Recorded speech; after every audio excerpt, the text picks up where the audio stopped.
Loren masing matungda boarding asibu afam mayro patuna na bata sobada lobiriba uzasing busu besamadi lingan PPB na badamakta nuluksari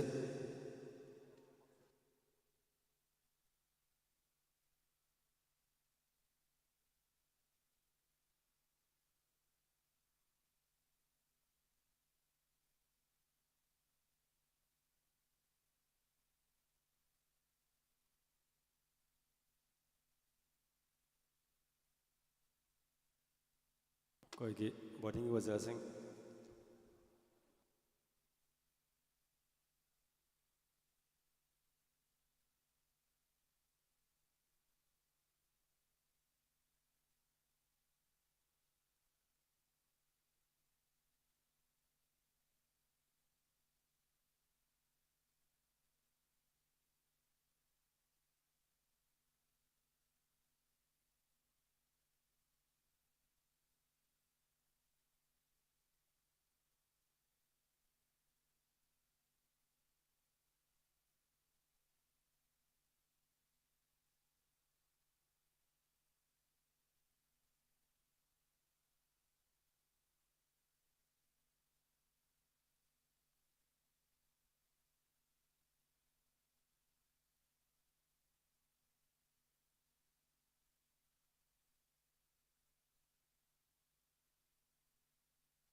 loinana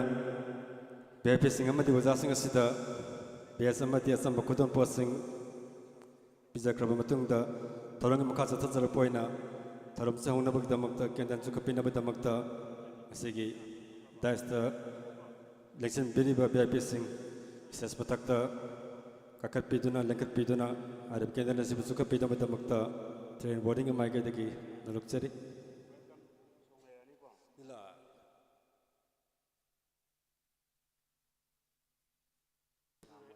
ngasigi bepe sing stage takta ngak tang lengkat pidana kendala sisuka pinabida makta noluksari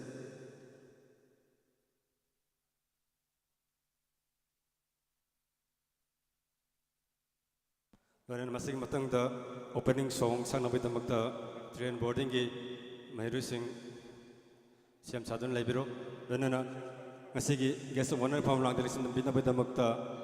1 number 2 ki service no biriba ningoina hangatsarbada Sri Kwajam Romesh Spusu nalukchari ane stage ta kakat pigane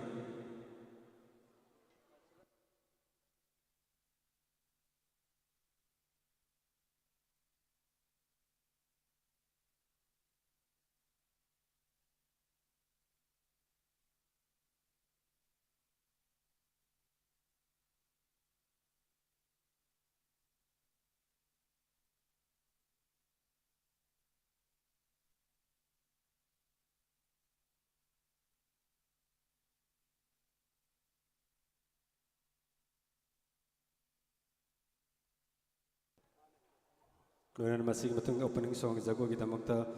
jago gi wazana siam sadun lebiro train boarding mai racing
Tagasari, Honorable VIP Singh, Honorable Progangi, Katatajarak Boina, Train Boarding Mairu Singh Saba, Manipur Aina Saitaba, opening song Gizagoi, Sabina Batamakta, Kuazana, State Sector, Pukapina, but no luxury.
Oza Kakapiro?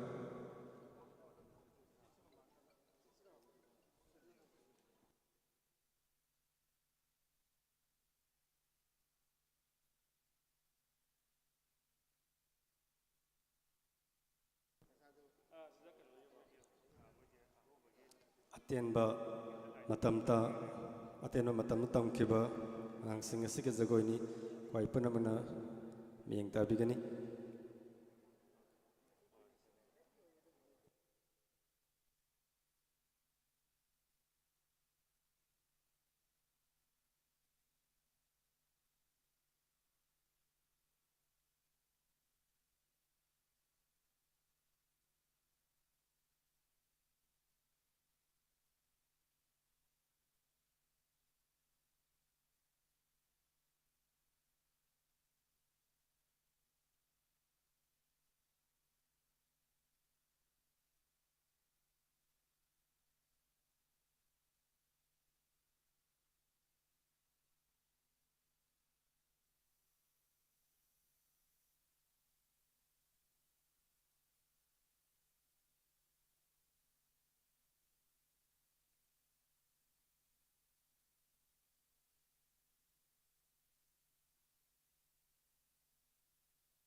Tagasari.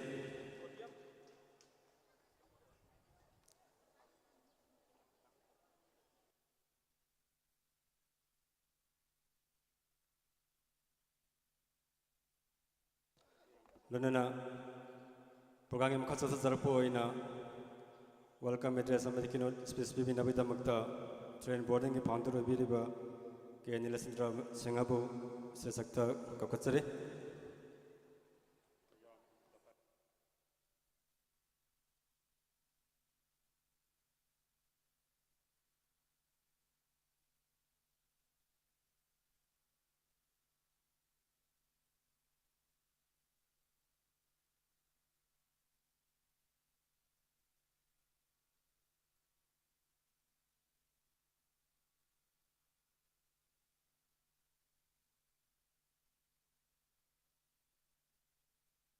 Hello, hello.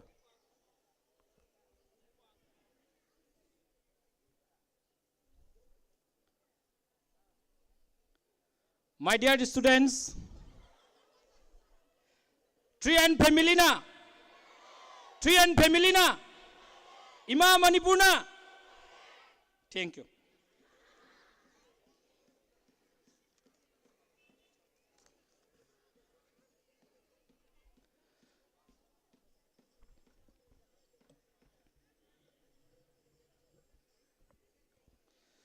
Ngasigi Thoram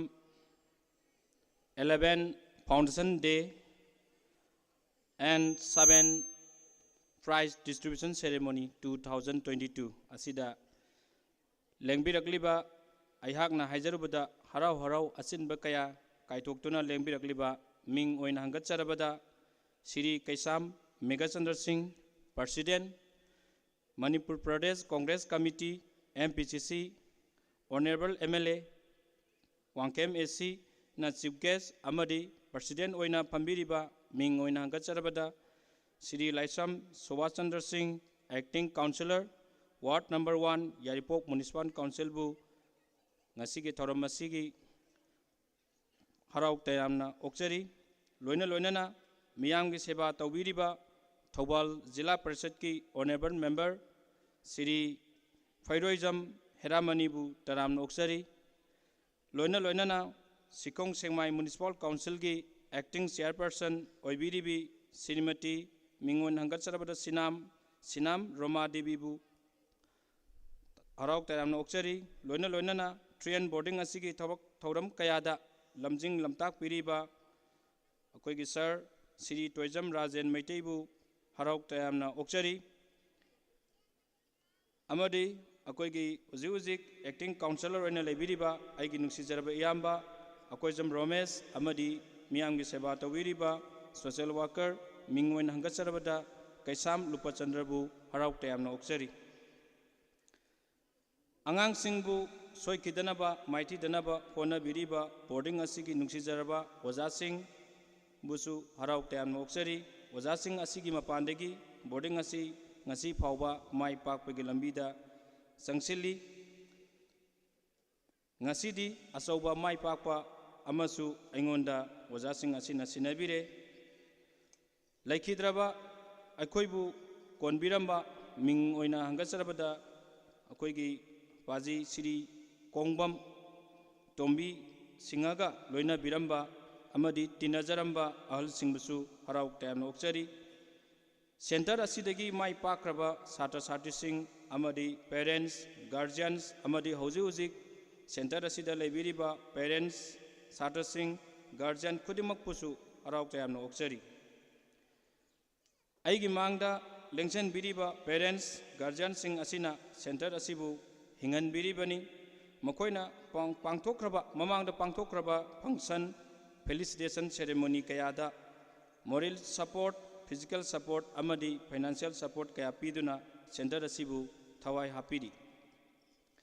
Masigi Damaktasu Thoram Masigi Kutangda Tawimal Kangba Usari Ngasigi Function Asi Thawai Happy Gadaba Akoigi Stage Ki Poirei Ten House Sound N Sound Live Streaming Oina Tawiriba YouTube channel Kanglei Buyubusu Taram Oksari Asinba Kaya Laiduna Thoramasi Yauba Ngamdrabasu YouTube channel da Akoigi Kanglei View da चंबीदुना थौरम असिबु याउबियु हाइजरी थौरम असि लोइसलक्पा दा अंगांग सिंगी interest दा music concert अमा थमजरी सिंथाबेना मसिगी थौरम असिगी थवाई हापीगनी boarding की M an objective पांडम की मतंगदा train boarding कम ट्यूटन centre असी मैरोई सिंगदा मटिंग मगुल लेबा शिक्षा पीबा मकोई मकोई की मरक्ता मसा मसा की हिसिंग हेंकलनबा अमदी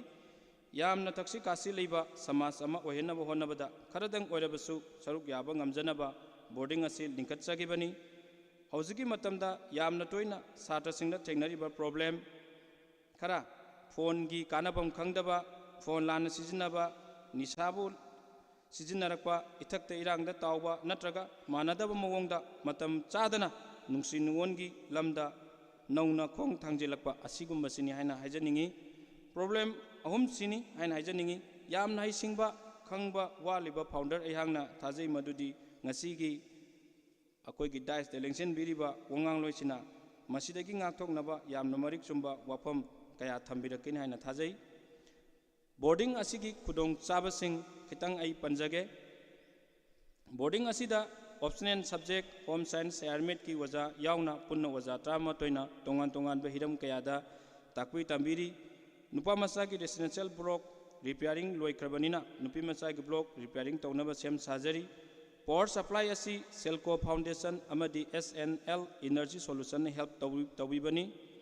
नुपी मसा की पावर सप्लाई से प्रोजेक्ट असी मथंगी जुनदा मेंकनब होनगनी वाशरूम टॉयलेट असी नवंबर फाव मनुंग लोचनजगे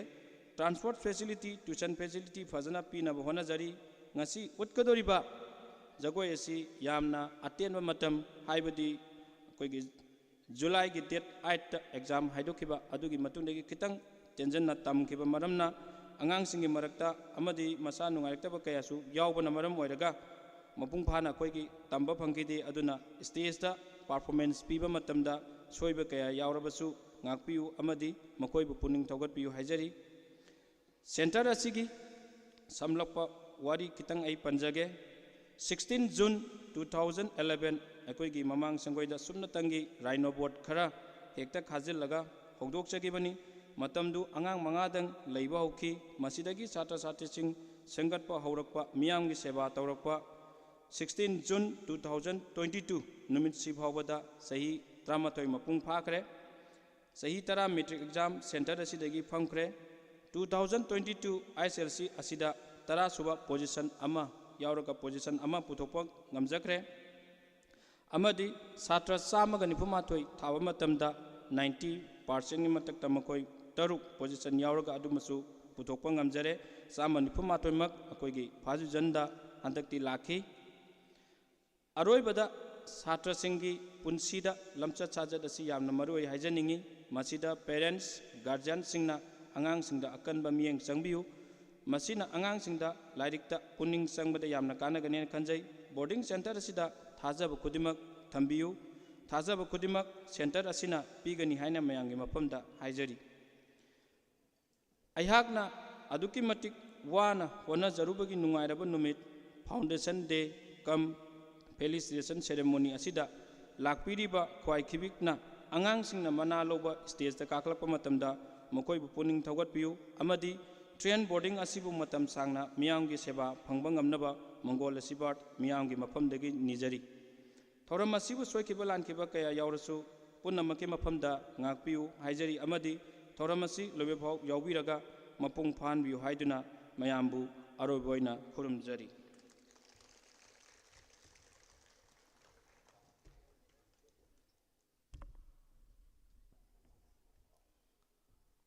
तागसरी ट्रेन बोर्डिंग की फाउंडर ना बोर्डिंग असिगी मरिक सुंबो वाफम कया मसु थंबिख्रे लोनना प्रवाह अमका चचरपोइना ट्रेन बोर्डिंग असिगी फाउंडर असिगी मचानपी अनि के नीलिमा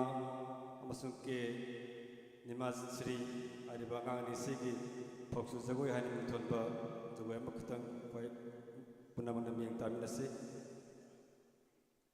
लेक्चन पिरक्सि के नीलिमा अमसुंग के निमाश्री असि फाउंडर असिगी मसा नपी ngakतनि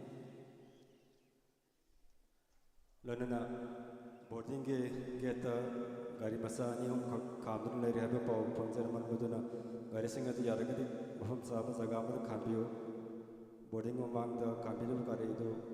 hum saba gari jaga man khambiyo haituna nalukcheri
ꯃꯊꯪ ꯑꯁꯤꯗꯤ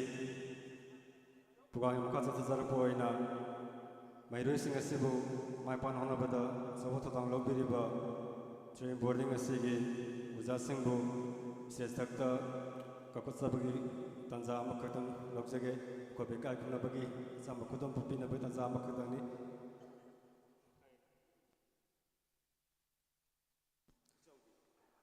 ꯑꯩꯈꯣꯏꯅ ꯑꯣꯖꯥꯁꯤꯡ ꯑꯁꯤ ꯑꯃꯃꯝꯇ ꯑꯣꯏꯅ ꯀꯧꯈꯠꯇꯕꯤꯗ ꯑꯣꯖꯥꯁꯤꯡ ꯑꯩꯈꯣꯏ ꯏꯁꯇꯦꯖ ꯊꯛꯇ ꯄꯨꯂꯞ ꯀꯧꯈꯠꯆꯔꯒꯦ ꯑꯍꯥꯟꯕꯗ ꯁꯥꯔ ꯀꯨꯟꯗꯣꯡꯕꯝ ꯖꯌꯦꯟꯇ ꯁꯤꯡ ꯑꯅꯤꯁꯨꯕꯗ ꯁꯥꯔ ꯀꯨꯟꯗꯣꯡꯕꯝ ꯖꯤꯕꯟ ꯀꯨꯃꯥꯔ ꯁꯤꯡ ꯑꯍꯨꯝꯁꯨꯕꯗ ꯁꯥꯔ ꯂꯥꯏꯁ꯭ꯔꯝ ꯖꯌꯦꯟꯇ ꯃꯩꯇꯩ ꯃꯔꯤꯁꯨꯕꯗ ꯁꯥꯔ ꯁꯨꯔꯖꯤꯠ ꯃꯉꯥꯁꯨꯕꯗ ꯁꯥꯔ ꯅꯅꯥꯎ ꯇꯔꯨꯛꯁꯨꯕꯗ ꯁꯥꯔ ꯅꯤꯇꯥꯆꯥ ꯇꯔꯦꯠꯁꯨꯕꯗ ꯁꯥꯔ ꯄꯤꯌꯥꯝ ꯁꯅꯥꯇꯣꯝꯕ ꯁꯤꯡ ꯅꯤꯄꯥꯜꯁꯨꯕꯗ ꯁꯥꯔ ꯑꯁꯦꯝ ꯁꯨꯔꯖ ꯁꯤꯡ ꯃꯥꯄꯜꯁꯨꯕꯗ ꯁꯥꯔ ꯁꯔꯨꯡꯕꯝ ꯏꯅꯥꯎꯕꯤ ꯇꯔꯥꯁꯨꯕꯗ ꯖꯒꯣꯏ ꯑꯁꯤꯕꯨ ꯍꯦꯟꯅ ꯊꯋꯥꯏ ꯍꯥꯞꯄꯤꯔꯤꯕ ꯁꯥꯔ ꯋꯥꯡꯈꯦꯝ ꯃꯍꯤꯟꯗ꯭ꯔꯣ ꯃꯊꯪꯗ ꯃꯤꯁ ꯑꯝꯕꯤꯀꯥ ꯇꯔꯥꯅꯤꯊꯣꯏꯁꯨꯕꯗ ꯁꯥꯔ ꯈꯝꯕ ꯍꯥꯏꯔꯤꯕ ꯑꯣꯖꯥꯁꯤꯡ ꯑꯁꯤꯕꯨ ꯏꯁꯇꯦꯖ ꯊꯛꯇ ꯂꯦꯡꯈꯠꯄꯤꯅꯕꯒꯤꯗꯃꯛꯇ ꯅꯣꯛꯆꯔꯤ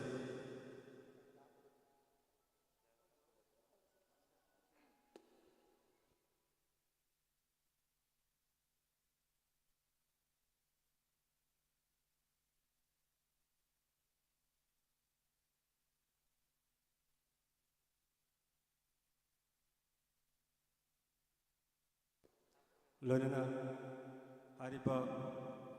ꯑꯣꯖꯥꯁꯤꯡ ꯑꯁꯤꯕꯨ ꯏꯀꯥꯏ ꯈꯨꯝꯅꯕ ꯎꯠꯆꯕꯒ ꯑꯆꯝꯕ ꯇ꯭ꯔꯦꯅꯤꯡ ꯕꯣꯔꯗꯤꯡ ꯃꯥꯏꯀꯩꯗꯒꯤ ꯄꯤꯖꯒꯗꯧꯔꯤꯕ ꯑꯁꯤꯗ ꯉꯁꯤꯒꯤ ꯊꯧꯔꯝ ꯑꯁꯤꯒꯤ ꯊꯧꯔꯝ ꯃꯄꯨ ꯑꯣꯏꯕꯤꯔꯤꯕ ꯋꯥꯡꯈꯦꯝ ꯀꯦꯟꯗ꯭ꯔꯒꯤ ꯑꯣꯅꯔꯦꯕꯜ ꯁꯥꯔ ꯃꯤꯡ ꯍꯣꯡꯒꯠꯆꯔꯕꯗ ꯁ꯭ꯔꯤ ꯀꯩꯁꯥꯝ ꯂꯤꯡꯒꯠꯆꯟꯗ꯭ꯔꯁꯤꯡꯍꯕꯨ ꯏꯁꯇꯦꯖ ꯊꯛꯇ ꯂꯤꯡꯈꯠꯄꯤꯗꯨꯅ ꯑꯣꯖꯥꯁꯤꯡ ꯑꯁꯤꯕꯨ ꯑꯆꯝꯕ ꯈꯨꯗꯝ ꯑꯁꯤ ꯄꯤꯕꯤꯅꯕꯒꯤꯗꯃꯛꯇ ꯇ꯭ꯔꯦꯅꯤꯡ ꯕꯣꯔꯗꯤꯡ ꯃꯥꯏꯀꯩꯗꯒꯤ ꯅꯣꯛꯆꯔꯤ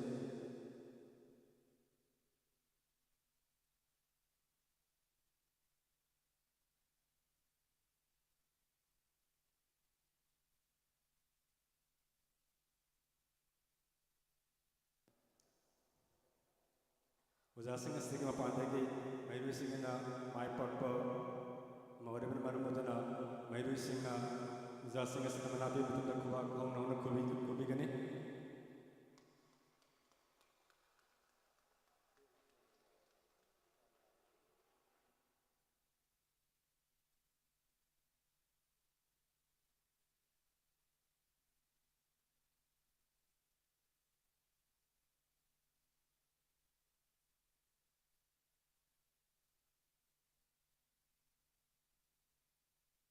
ꯇ꯭ꯔꯦꯅꯤꯡ ꯕꯣꯔꯗꯤꯡ ꯃꯍꯩꯔꯣꯏꯁꯤꯡ ꯈꯨꯕꯥꯛ ꯈꯨꯖꯩ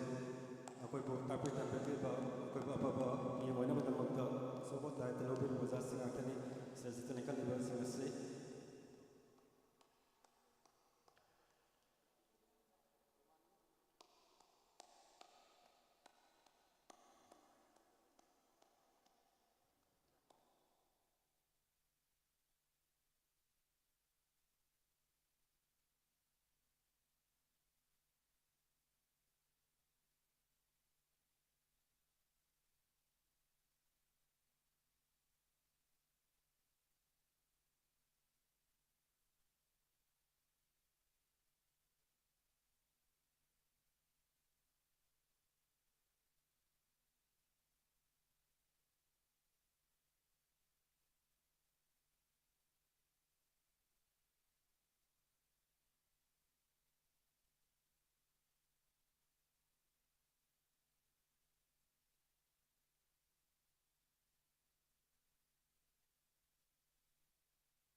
ꯑꯣꯖꯥꯁꯤꯡ ꯑꯁꯤ ꯏꯀꯥꯏ ꯈꯨꯝꯈ꯭ꯔꯕ ꯃꯇꯨꯡꯗ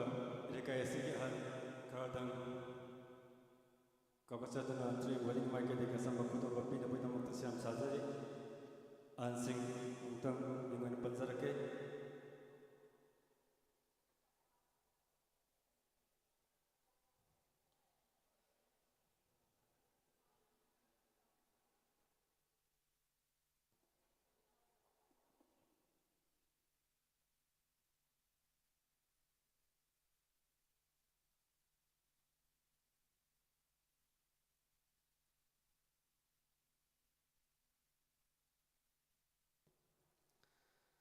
Leikai sing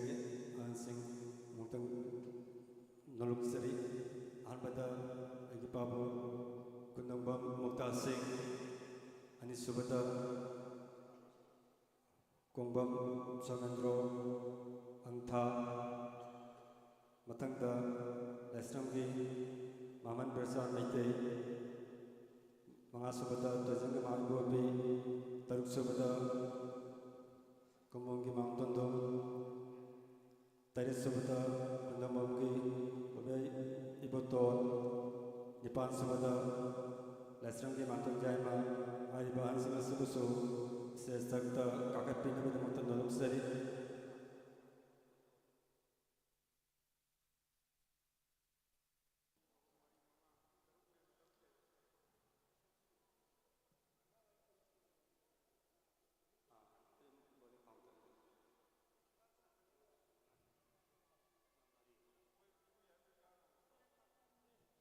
Sesa voting medicine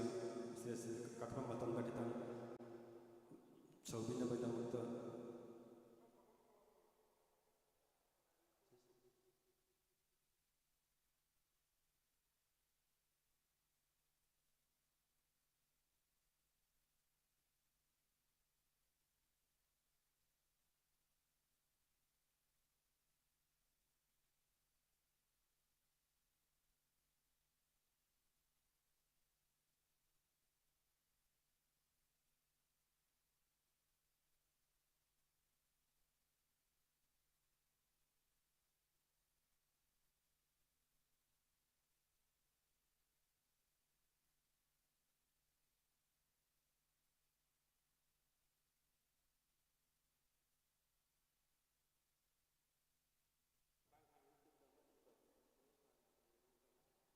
train boarding ki phangdana ari ba ansang sida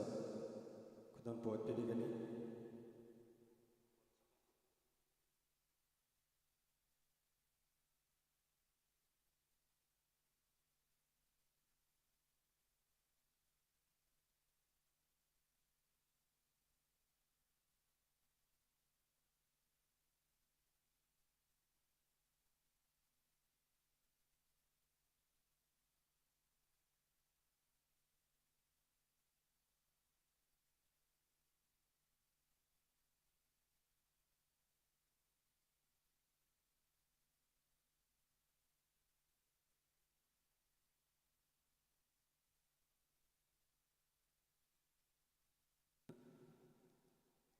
ansang sida koi mangona sibat ninja hubani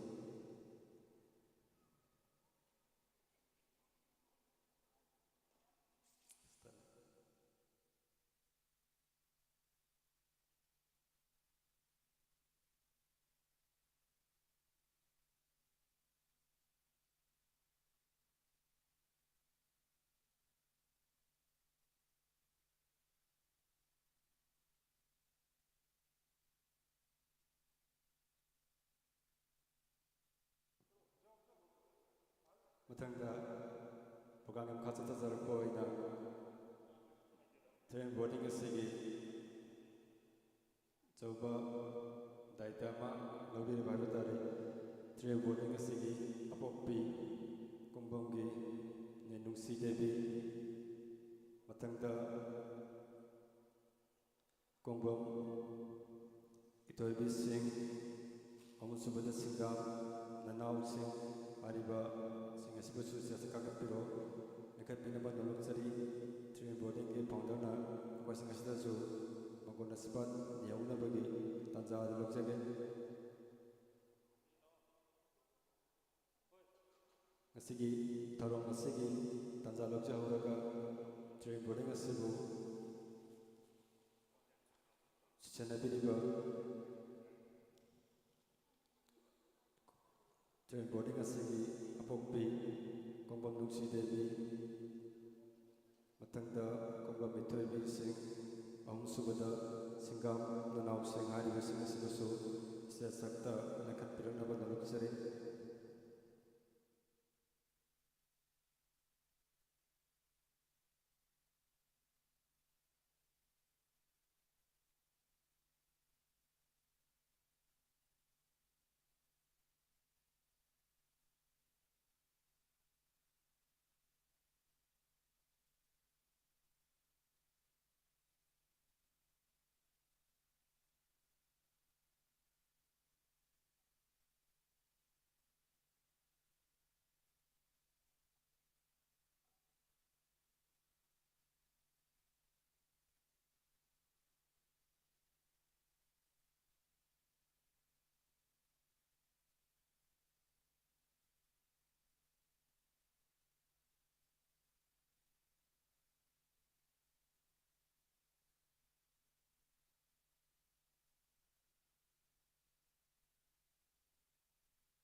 ꯃꯁꯤꯒꯤ ꯃꯇꯨꯡꯗ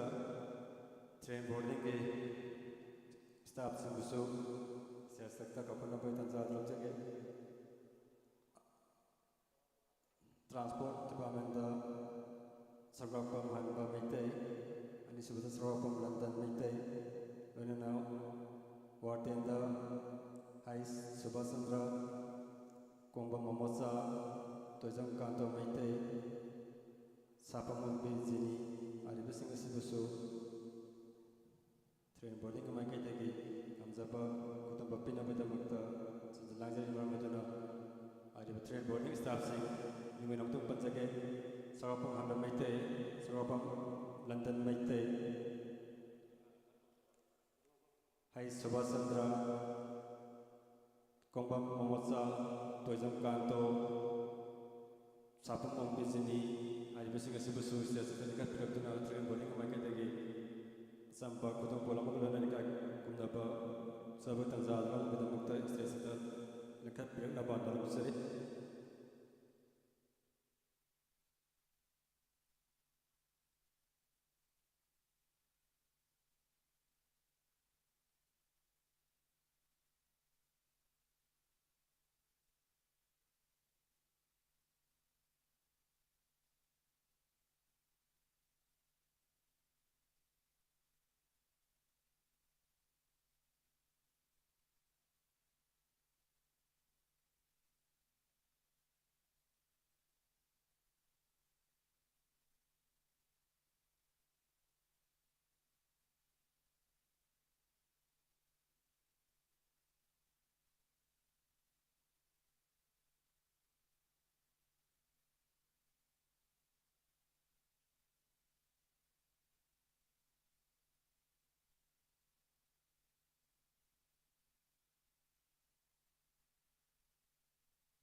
ꯑꯁꯤꯒꯤ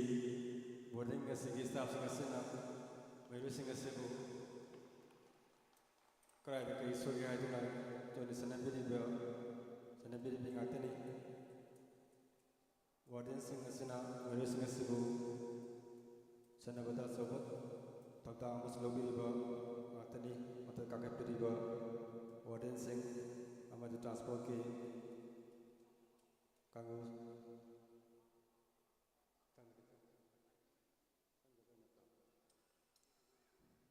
ꯃꯊꯪꯗ ꯄ꯭ꯔꯣꯒ꯭ꯔꯥꯝ ꯃꯈꯥ ꯆꯠꯊꯖꯔꯛꯄ ꯑꯣꯏꯅ ꯑꯩꯈꯣꯏ ꯖꯒꯣꯏ ꯃꯧ ꯖꯒꯣꯏ ꯑꯃꯈꯛ ꯊꯝꯖꯒꯦ ꯃꯔꯝ ꯑꯗꯨꯅ ꯖꯒꯣꯏꯒꯤ ꯑꯣꯖꯥꯅ ꯃꯍꯩꯔꯣꯏꯁꯤꯡ ꯑꯗꯨꯕꯨ ꯁꯦꯝ ꯁꯥꯗꯨꯅ ꯂꯩꯍꯟꯅꯕꯒꯤꯗꯃꯛꯇ ꯅꯣꯛꯆꯔꯤ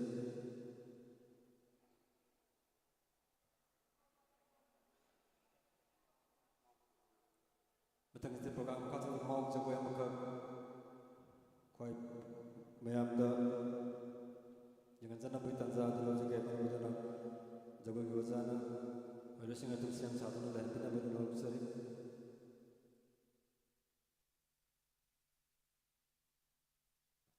ꯁꯥꯒꯗꯧꯔꯤꯕ ꯑꯉꯥꯡꯁꯤꯡ ꯑꯁꯤ ꯇ꯭ꯔꯦꯟ ꯕꯣꯔꯗꯤꯡꯒꯤ ꯃꯍꯩꯔꯣꯏ ꯉꯥꯛꯇꯅꯤ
단비부이다막도수 모닝 마켓에게 고사나 다가서바 독설이 마탕 지도 저거 마탕 탐적에 타건 저거 하나 전바 가부터비 저거 자비다비다막도 저희 모닝 마이로 색조 시작다 각각 필요로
Hãy subscribe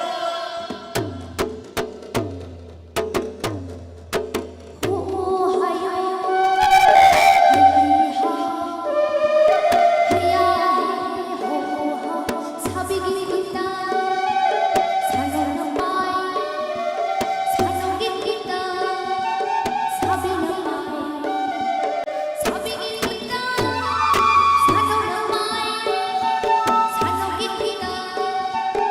để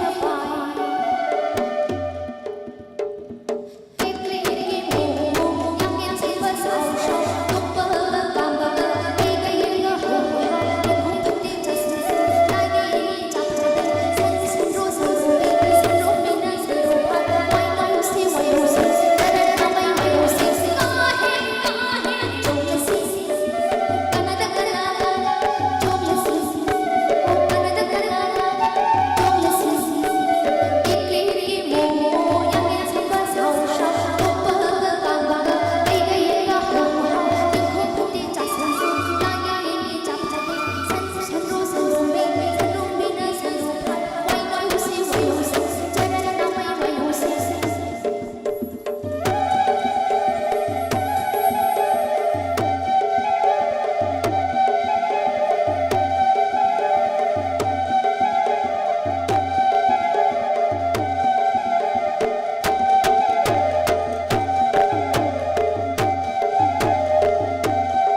Masigi Tharum Masigi Chief Guest Phom Langda Masin Biriba Manipur Pradesh Congress Committee ki Persegi Phom Subai Biriba Wangking Kendra Singh Honorable MLA Ningun Hangas Sarvada Sri Kaisam Legasandra Singabu Asigi Tharum Masigi Mai Nana Teta Pova Phom Kra Thamina Bada Makta Cheng Boding Michael Nuruk Sari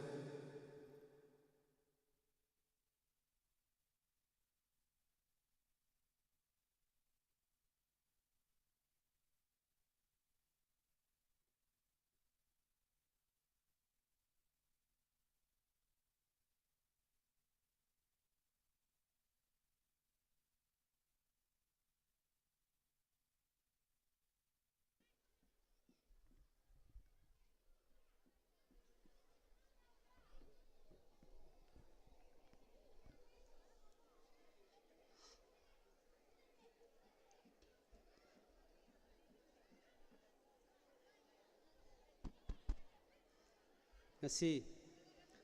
3N boarding gi sigumba 3N boarding cum tutorial center asigi foundation day cum felicitation ceremony sigumba program asida ngasi dais da lengsin biriba ngasi gi preside tawiriba Aigi now Sri Laisam Subhash Chandra Singh,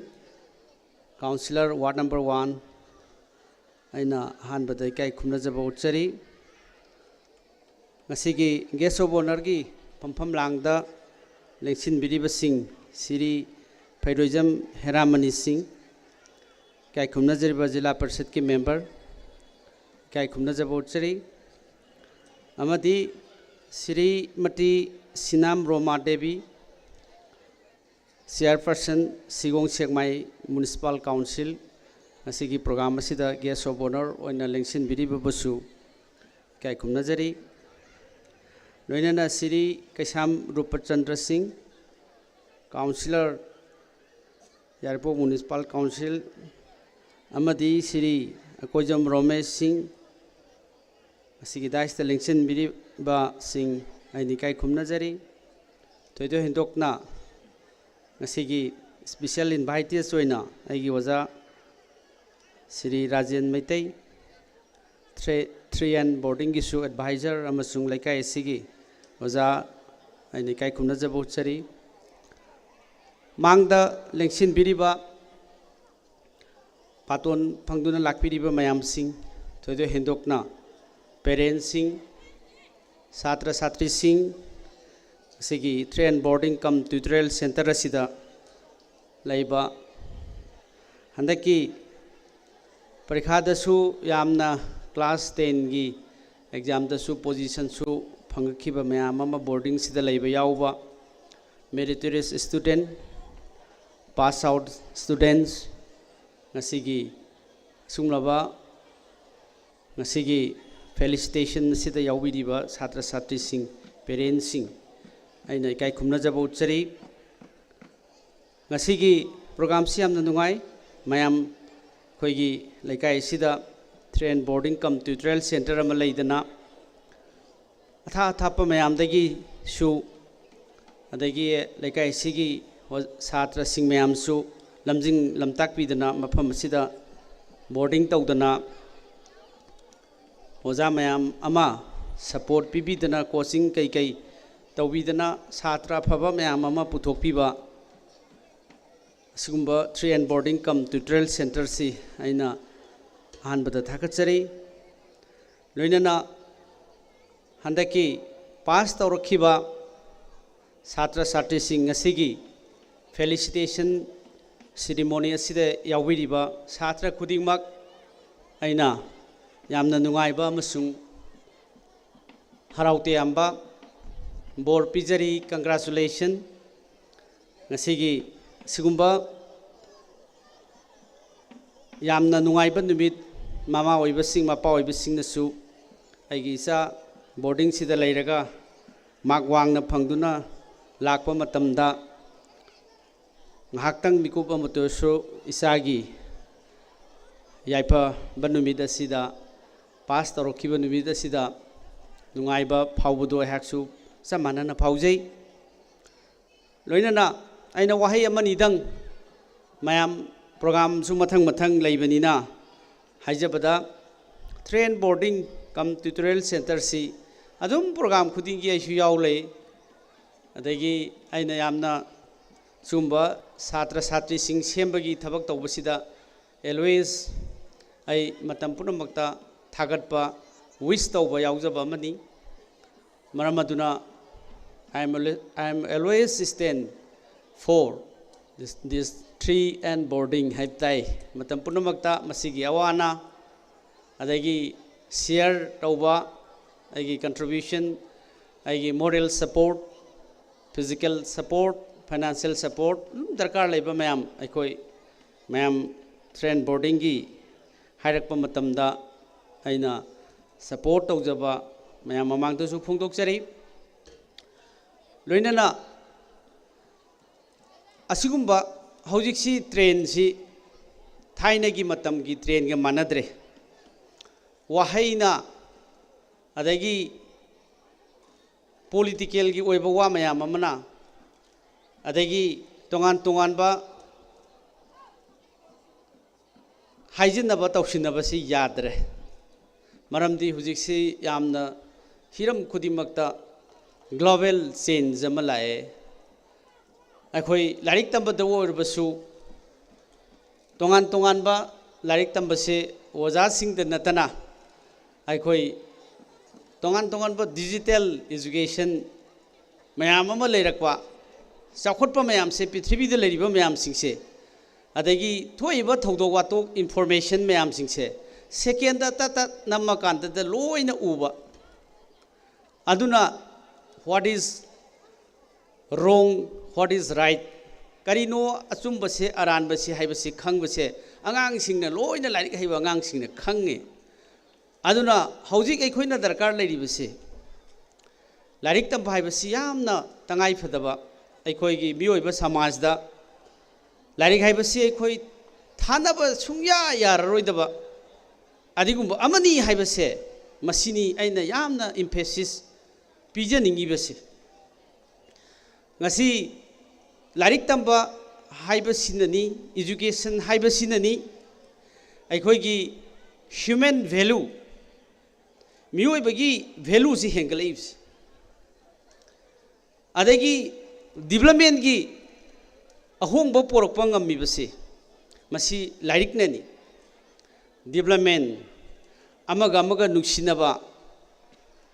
lairiki mangal leiraba kanda mi amaga si nuksinagadabani haiba love peace shanti unnecessary da amaga khanariba chainariba maram chadabi da chai haijade mi am singse lairik lai sugyan tana khangba minadi masisi khanaba leiroi saunaba leiroi revencing leiroi laman khumnaba leiroi gyan leiba mising lariki phasana mangal phangaba mising maram aduna aikoi gi globe sida aikoi gi prithvi sida larik haiba masi phasana mamutana tamaba khangaba degree pairaba laisu khangaba mising na saukhatpagi shanti gi development gi ahongbagi punamak se masina porakkani adunani aikoi punamakna mama oiba singna larik tamnanabagi achauba daita lauriba masagi damak mapa oiba singna lauriba nongabadagi numitaba thabak sudana paisa tandana humang marakta jiri tadana cheliba mayam singdo masagi larikini hairadi paisa do free khau do yawbogai loi pithoi masini aikhoi gi importance aduna larik tambasina angang oiba sing sidagi larik tamakpasina magi ahanbada kanara ibasi mi ama oibagi mapung phaba gyan loksingse larik tamakan sida laigadoribani aduna individual mi amagi larik tamaba matung sida magi gyan mapung pharakanda masi afaba oirakadoribani adagi mi ama sina gyan mapung pharakanda afaba karino phataba karino करमाइना होंबा पोरकनी I करमाइना मपुंग Fani आईगी personality करमाइना फरकनी अमसुंग आई करमाइना अचौबा मी अमा ओइगनी हाइबना चिंगबा सिंगसे lyric तंबसिदा लोइना यावरे अदुदगिदी मागी इमुंग मनुंगदु से अफबा lyric ज्ञान ताना तंबा अंगांगसिंगना अचौबा impact अमा पीबा हौरे खुदम ओइना हाइजरबदा इमुंग अमदा ज्ञान तादब मपा अमा लेरे यु थकपा ओइबि याय ज्वार सानबा ओइबि याय मी खनगनबा ओइबि याय मसासिदा ज्ञान तारा कांदा मपुंग फाबा नत्रगसु ए बाबा नंगना तौरसि सि लाली सि चुमी हाइबसि मसासिना कमेंट पीबा हौरेबा अदुदगिदी मसादुगी वाखलोन लाइरिक लाइसुगी ज्ञान लौसिंग चाखुटपा मयाम सि लाइरिक मनुंग सिदा उरअबा मतुंगदा मपादुबक्ता इन्फ्लुएंस पिरक्तना अखोइगी इमुंगदो मपाना गाउसनबसु ममाना ज्ञान तादबो ओइरबसु मसागी वाखलोनदगी ज्ञान ताबा मयाम अमा अखोइ उरिबसे मसी एजुकेशन की मपाननी अदुना फैमिली फरे मी खुदिमक से लाइरिक तंबगी ज्ञान तौदना फदना सु मथंग मथंग फरकांदा फैमिली अमुक फरेएबा अखोइ उरमगनी इमुंग मनुंग फिबम चादबदो मसा ज्ञान ताबा लाइरिक लाइसु तमकांद इमुंगदो अहोंगबो पोरखिबा उरमगनी अदगिदी लाइरि हेबा मयाम ज्ञान लौसिंग लेबा मयाम से लाउनबा नतबा खनबा नतबा अदगी क्राइम नतबा निशा पसागी करगे इपाक्ता ताउदबा अदुगुम मयाम से लाखन सोसाइटी से अफबा पोरे खुल अमदा अखोगी कम्युनिटी सिदा अफबा पोरे अदुना इंडिविजुअल दगी मी अमदगिना फैमिली फले फैमिली दगिना अमुक कम्युनिटी द लाए अदुदगिदी अमुक स्टेट द लाए मथंग मथंग लाक्तना अखोगी गवर्नमेंट सी ज्ञान लौसिंग लेरबा मयामना सेमदना अखोई ngasi डेमोक्रेसी अफबा डूज एंड डोन अफबा तौगदबा तौरोइदबा सिन सिंगबा मयाम लाक्तना ngasi अहोंबा सुम पोरइबसे सिनी it is because of the education अदुना एजुकेशन से अखोई मतम पुनमक्ता यामना मरु ओइ हाइबदुनी अइना थमजनिंगिसे हौजिक्ति अइना तेन हाइजरबदा एजुकेशन सी ट्रेन अमा लाए करंब ट्रेन नो हाइबदा ट्रिपल पार्टनरशिप फॉर एजुकेशन हाइदना हाइबदी अहुम करंबनो ट्रिपल पार्टनरशिप अहुम से तनब थानब याद्रब मरुप ओइना तौरखंद अंगांग लाइरिक तमगदब करिनो हाइबदा छात्र अदगी मागी मामा मपा पेरेंट्स अनि सुरेको अहुम सुबद वजा अहुम सि पुंजल लकांदा अंगांग अमा सेमदा पोजीशन अमा फाउनो होनबदा डॉक्टर अमा ओइनबो होनबदा इंजीनियर अमा ओइनबा साइंटिस्ट अमा ओइनबो होनबदा मामा मपा सुंगा उयाउदना नंग थोकपा तौरोना थादोकपा यारोय ओजा फत्रदी यारोय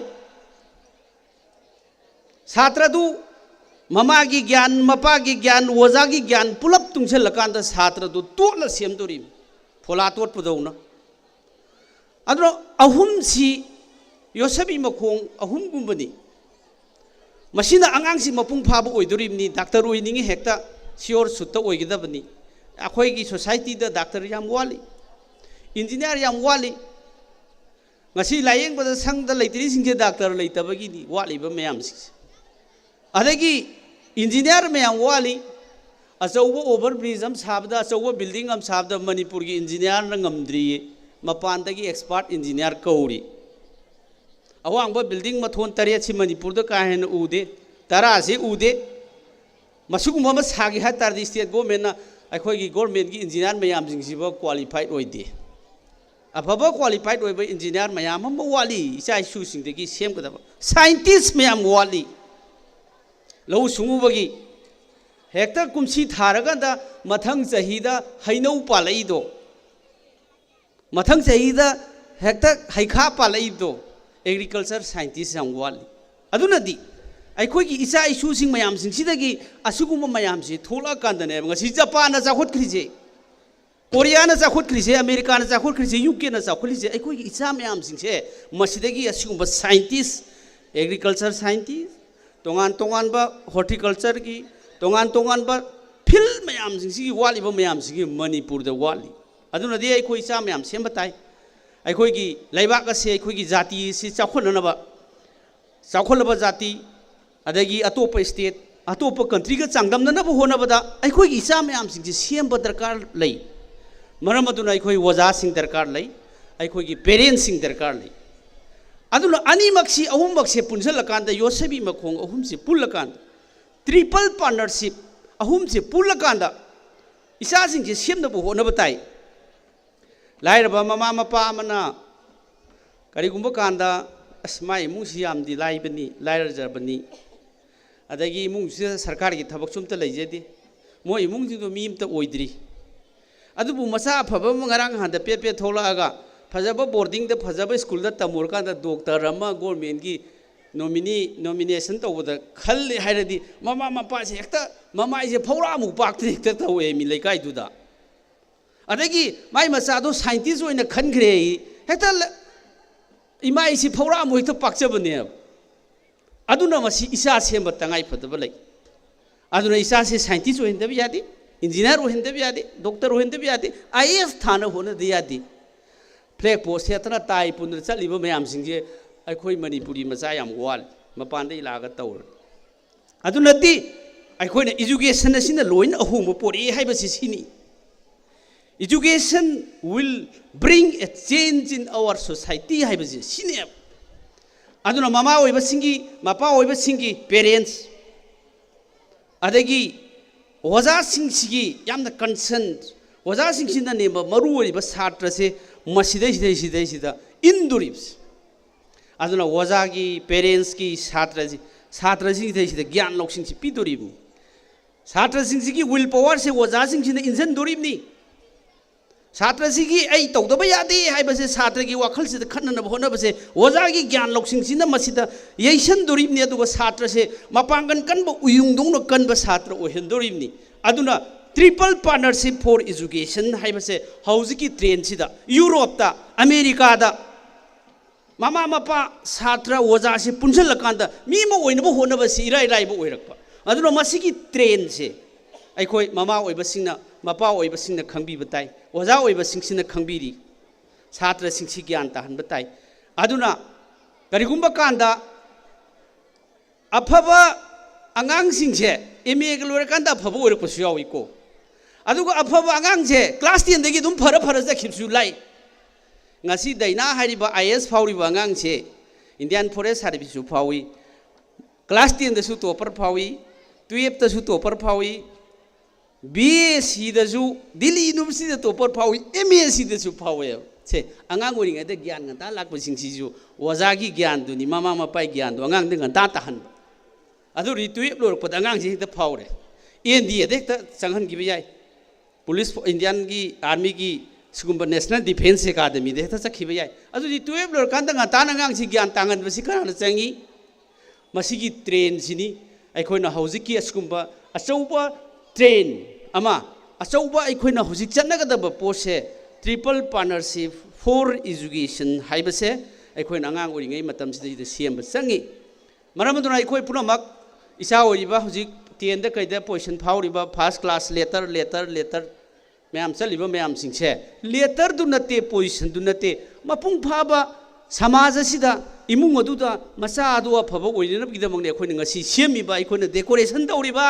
अखोइना कल्चर प्रोग्राम उलिबा VIP मैम ला ngangiबसे अदुगी पोतुदी टारगेट तुनेबा बुलदा पानगदौसिदी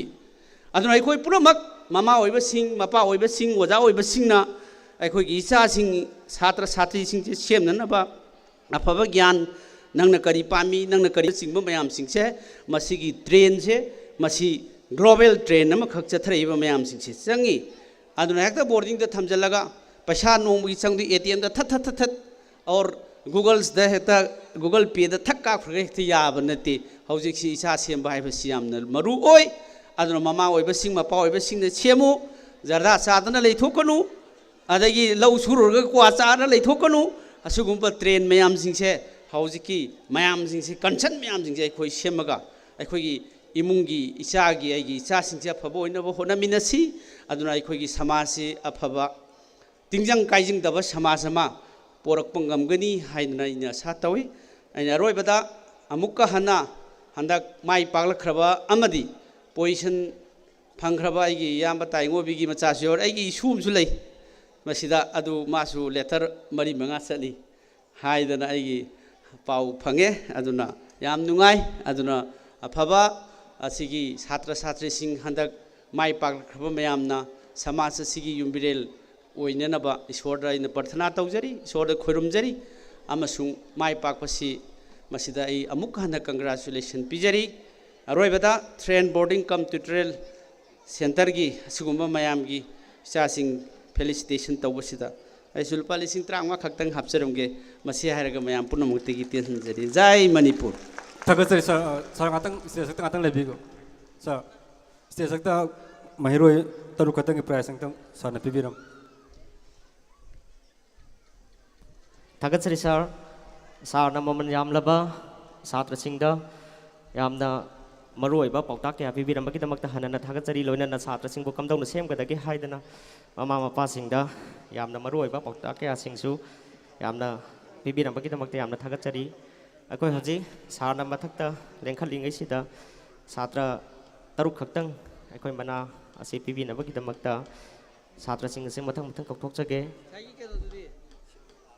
अहनबदा Moirangthem Cinderella Devi Sacred Heart School Yairipok की छात्रनी महागना हंतक पांथोकिबा HSLC एग्जामिनेशन असिदा 10th पोजीशन मणिपुर पुंबगी ओइना 10 सुबा पोजीशन असिदा महागना फंकी अखोगी बोर्डिंग असिगी यामना चौथोक चनिंगाई ओइबा बोर्डिंग असिना सेमजरकबा छात्र मनी महाकपु आहान थोपिदंगनबगी दमकता मोइरांगथेम सिंडरेला देवी महाकपु स्टेज तकता लेंखपिरंगन मिंसिंग जरी दुगानी सुबदा जेनेवा तोइजम महाकी स्कूलना मेमोरियल मॉडल एकेडमी नि अहुम सुबदा लिजाबेम सोराम महाकुसु स्टेज तक लिंखत पिरकन बगी दमकता निंसिंग जरे मरी सुबदा Irfana Sheikh महासी memorial model academy गी छात्रनी अदुग मंगा सुबदा लिंदा लाइस्रम सेक्रेड स्कूल यारपोक की छात्रनी महाकुसु लिंखत पिरकन बगी दमकता निंसिंग जरे अदुगा तरुक सुबदा Anjali Mutum memorial model academy की छात्रनी महाकुसु स्टेज तक लिंखत पिरकलगा अखोगी काय खुमनजरिबा लमदम असिगी लुचिंग पुरेन ओइबिरिबा अखोगी काय खुमनजरिबा ऑनरेबल MLA वांकेम असेंबली कंस्टिट्यूएंसी असिगी लुचिंग पुरेन ओइबिरिबा अखोगी सारदगी मना लौबिगनी अमुतंग कहना निंसिंग जगे सिंडरेला मोइरांगथेम जेनेवा तोइजम लिजाबेम सोराम इरफाना शेख लिंदा लाइस्रम अंजलि मुतुम हाइरिबा महिरोय तरुक असि स्टेज तक लेंखत पिरंदबगी दमक थाना निंसिंग जरी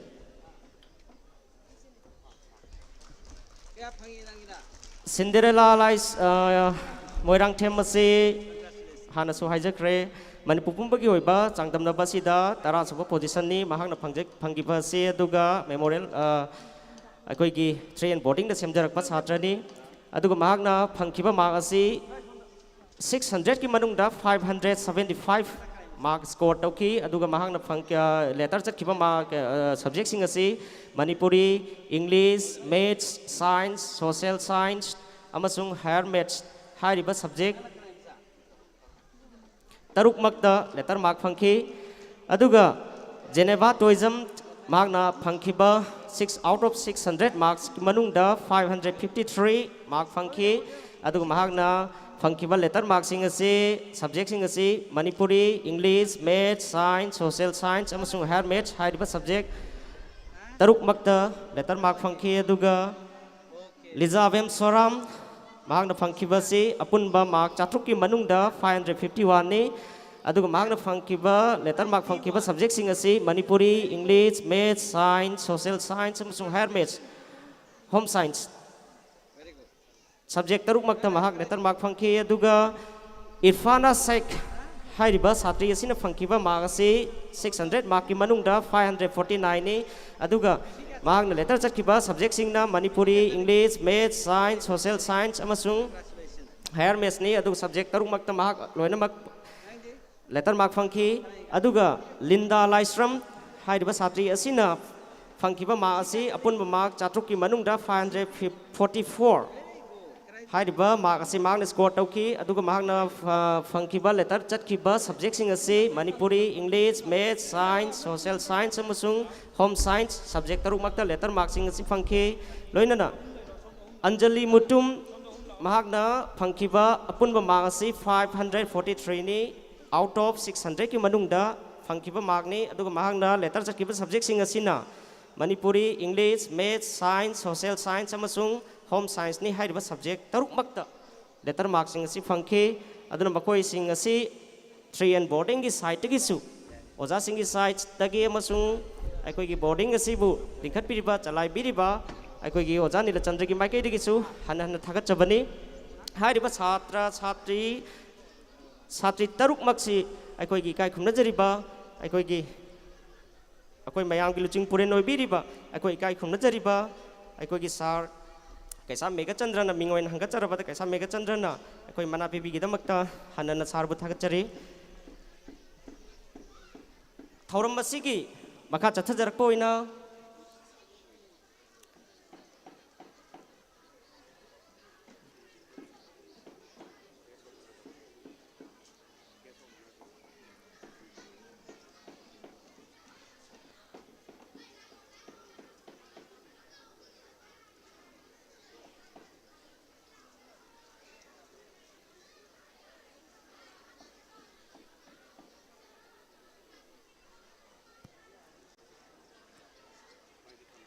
taseng bani aikoi ngasai miyam gi luching punen oi biriba aikoi gi ikai khumna jariba honorable MLA na habiram baduni satram sembada mama mapa singi yamna chawba thodang lei maduda natana taseng lamjen chen ga doriba satra satri singi su makoi gi su yamna chawba thodang lei haibase ningsing biraga mathang lakadaba parikha sing sindang dasu makoi sing aduna oja sing na takpi riba kaya sing adu season aduna parikha sing aduda yamna mai pakpa mawongda parikha thabiraga 3 and boarding bu yamna chawba awangba thakta thangat charkani thangat pirakani haibagi asasu aikoi yamna tawjari aduga aikoi gi thauram asigi makha chathajarak poina wangak loi ama khaktang aikoi stage takta aikoi hangat chage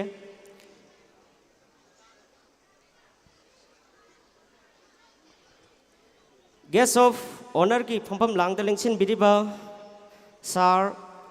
and Bhupenda senior spokesperson Manipur Pradesh Congress Committee bu thauram asiga mari lenana wafam kharadang thambirana bagi damakta sarbu ikai khumna jana stage tasta lengkhat pengna bagi damakta ningsing jari Sir and Bhupenda senior spokesperson Manipur Pradesh Congress Committee thagat jari sir lengsin biriba mayam ngasi gi prize in thokpa masung foundation day gi mari leinana mayam gi mangde lengsin biriba Honorable Chief Guest Ming in Panjarabada Tamo Sri Kaisa Megachandra Singh Honorable President Manipur Pradesh Congress Committee Loina na 3 and boarding cum tutorial center sigi founder oibiriba oja mayam aduga loina na khoigi councillors jila parishad ki member acting chairperson loina na khoigi mangde leibiriba Satra Satri Singh amasung lakminariba parents guardian singba singda aihakna khurumjari sida lakchari basi aihak ngasiga ani subani ahan bada muk lakhre adu mathang lakpadade aihakna khanjabadadi stage si aikhoigi chek na saba ma darkar tai haina khanjai maramdi Satra Satri Singh asi yamasing yamna lakpa parents masing yamna lakpa aduga jagoi saba matamdusu Satra Satring sing a sea Masasi Yam Pavanina Karunkan the Tia Kidanaba, Tiek Tiek, Adubu Tia Kidanabagi Wakalon, Amagalona, convenience oina, Zagois Havagi Chung, Matam Dayam Nuaina, Sung with the Mukta, Masi, Anobu Makalgi, Madagumba, infrastructure of Matang Lakwada, Layrangani Haina Quite Haze. Adubu, infrastructure the Hena, Aquina Maru Oidibadi, Ikogi Wakanda, Nasi, Wazasingna. Oja singi oiba contribution amasung chhatra singi loina na parents ki oiba contribution mangda aikoi gi hojik prize phangbi khiba mayam chhatra sing 90% henba mayam amani aduna sigum balamdam masiragi ngasi 2022 yorok labasida sida mangda tinbiri ba chhatra chhatri kharadi sahi taragi matung sahi kunda sida chief guest oina guest of honor oina lakpa yabagi film da buk leirakadori baneba aduna ngasi gi Class 10 pass of Raga Magasuki Mati Yam the Pangrabasing Nasi Dagi Sahi Mangagi Matung Taragi Matung Taretki Matungda Civil Service Exam Kale Harga IS Workpa Natraga Sahi Taragi Matungda Manipur Judicial Service da Judicial Officer Oina Just Workpa District level da Natraga Madudagi Hendo Kidana Aikogi Hiram Kuding Makta PhD Tauraga Scientist Oidana Oza Oidana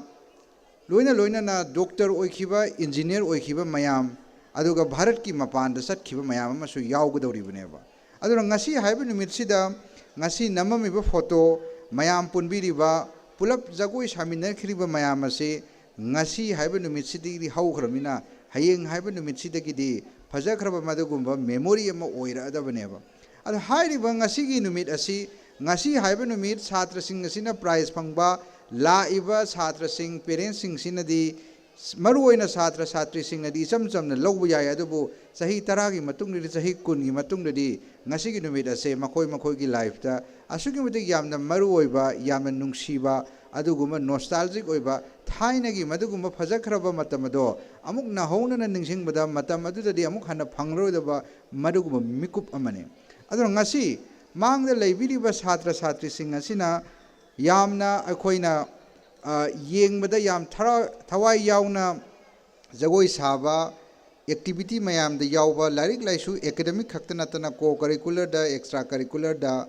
high riba mayam ase overall personality ki damakta chhatra chhatri amasung oja sing gi maikai dagi ngasi ai khogi samaj ama sengot pada leba ama sengot pada prithvi sida phajaba phaba prithvi am ohena na khona bada asugi matik darkar oiba aduna Satra Satri Singh Adusu, Afaba Satra Satri Oigi Haragadi, Mina Wangang Ida Karakaratam, Tamna Tabi Vetamu, Yam Langwiganu, Yam the Langagadi, Madu Afaba Oiroi, Maram the discipline Hibase. Discipline Hibase Quaidaki Maruoib. Manipur de Aquina Yang Matamsida, even university level the Bukta. Price low hek loiraga audience the Amtale Hogdaba. Price Pangri Vogde do Misa Tanba. Price hek phangba loiraga phangaga dum satkiba mayam su yawe adu ngasi matamadugi manipur natre ngasi di anobu makhalgi manipur oirebo aduna akoina ngasi yengadawri basi chhatra chhatri yamna maru oina class 6 7 da tamiba mayam ama ngasi dagi haure hairaga class 6 dagi di ekoi angka si yariba makhai nongmada pung ama angka hotpiu angka higi hairaga di angka si hayeng angsit pakhane hairaga pavne yaroi khwaidagi live subject mathematics ne aduga loina na English haibasu to seng na phajana English se mayek seng na khangbina bo hona biu madugi damakta English grammar se phajana tambi ba isana khangba ma darkar tai aduga atai subject physics oigera chemistry oigera biology oigera akhoina lakpa matam sida numit khuningi khara regular study tawbasina regular self study tawbasina hayeng tungda suki matik yamna kanai amasung maduna maram oire harga aikoina tungda any exam ama tawo matamda maduna sugi mate kana bapi class 10 exam thaba khagnatana class 6 taina 10 buki manung sid thaba yaba scholarship ki oibe exam ayama malai madu thajan biu state level do oigera national level do oigera class 6 taina class 10 tamningai manung sida sumnatagi state board CBSE manipur board ki damakta khallaga larik pawa khagnataba stage to thola ka kamda una wangangani karamba topic de any time extempore speech kamain taguni declamation kamain taguni debate kamain wangangani haiba ngasi satra satri kharara stage performance utpa matam duda makhoi satra mayam dugi marakta mit si makhoi gi mit asi audience te yengaga jagoi sakhi badi satra khara khaktane aduna stage thola ga khoi na mit si audience si de yengba ngamakta ba haiba se mase khoi ngamna bu hona ga dabne madu kan de ne khoi gi confidence se lak ka dori base aduna stage performance tawriba stage performance ki damakta facility piriba 3N boarding cum center ase masi hajiki matamda masi gumba opportunity se satra pibi base masi khoi mayam na thagani ngai oi loina na at the same time ngasi ai khoi gi marakta tinbiri ba mayam marak sida English speaking English ta wangang ba English ta wari sabagi matam yorok labane ba maram ding ngasi anywhere akoi na satpa matam sida English ki lo na se suki matik darkar lairakpa matam ni na aduga karim kan na su oza thiba phangagadi samna habda Burmese language kumba Chinese kumba Japanese kumba sigumba si oza phangagadi madu ai khoina masida sum tamning ba satra sing oza do kauraga hapta amda nongmani gumari dum tamba yai haina khanjai maduna satra gi madugumba personality du da hayeng tungda sahi ani hum lairaga asingmatik adudagi hen phajaba personality ama oigani ba aduna matam ju thengilak labanina ngasi parents lakpiri ba mayam sing asugi matik yam thagat ningai ni ngasi prize phangba phangdaba natana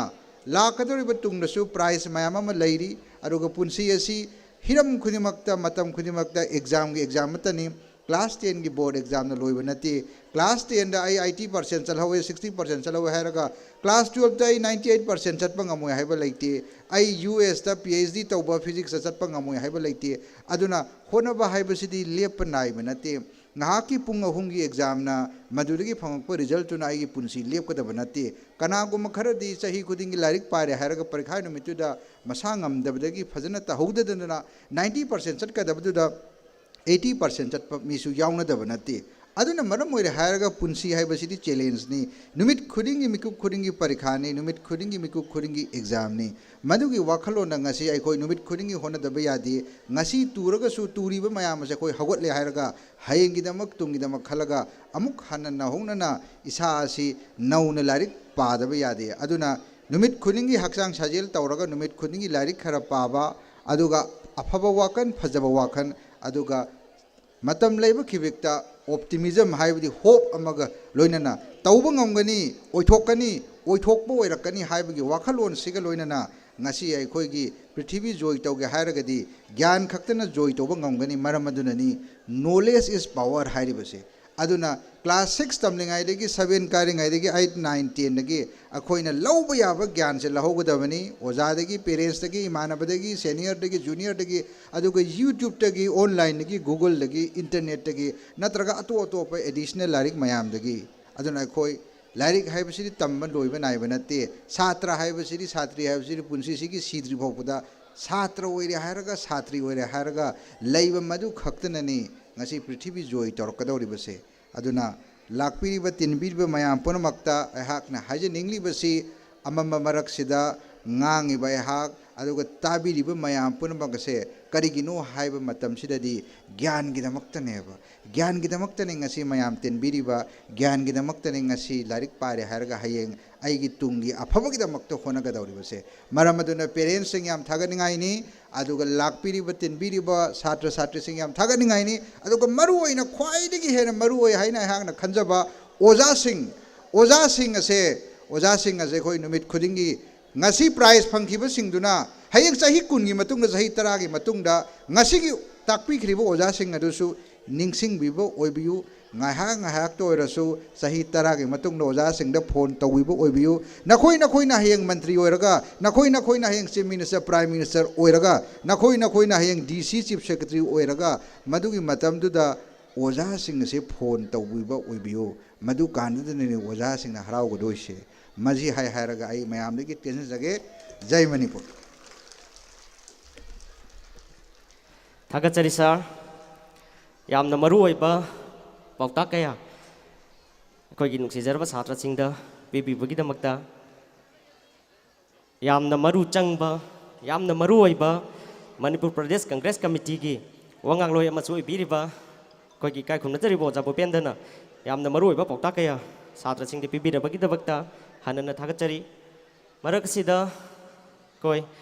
wangangloi amakhaktanga ai koi stage thakta lengkhat prekna dabagi damakta ningsing jage Sri Fairoizam Heramani Singh Honorable Member Thobal Jira Parisat koi kai khumna jari ba Sri Fairoizam Heramani Singhabu Thorom Asiga Mari Lenana Wafam Karadan Tambirana Bagidamakta Ningsingjer Thagachare Matam Krapibi Bagidamakta Pangthok Leba Masigi 3N Boarding Cum Tutorial Center Gi Makoigi Sahigi Foundation Day Aduga Class 10 Parikha Thakibasingi Felicitation Program Koigi rank holder sing aduga mai paklaba satra sing okpugi thorom sida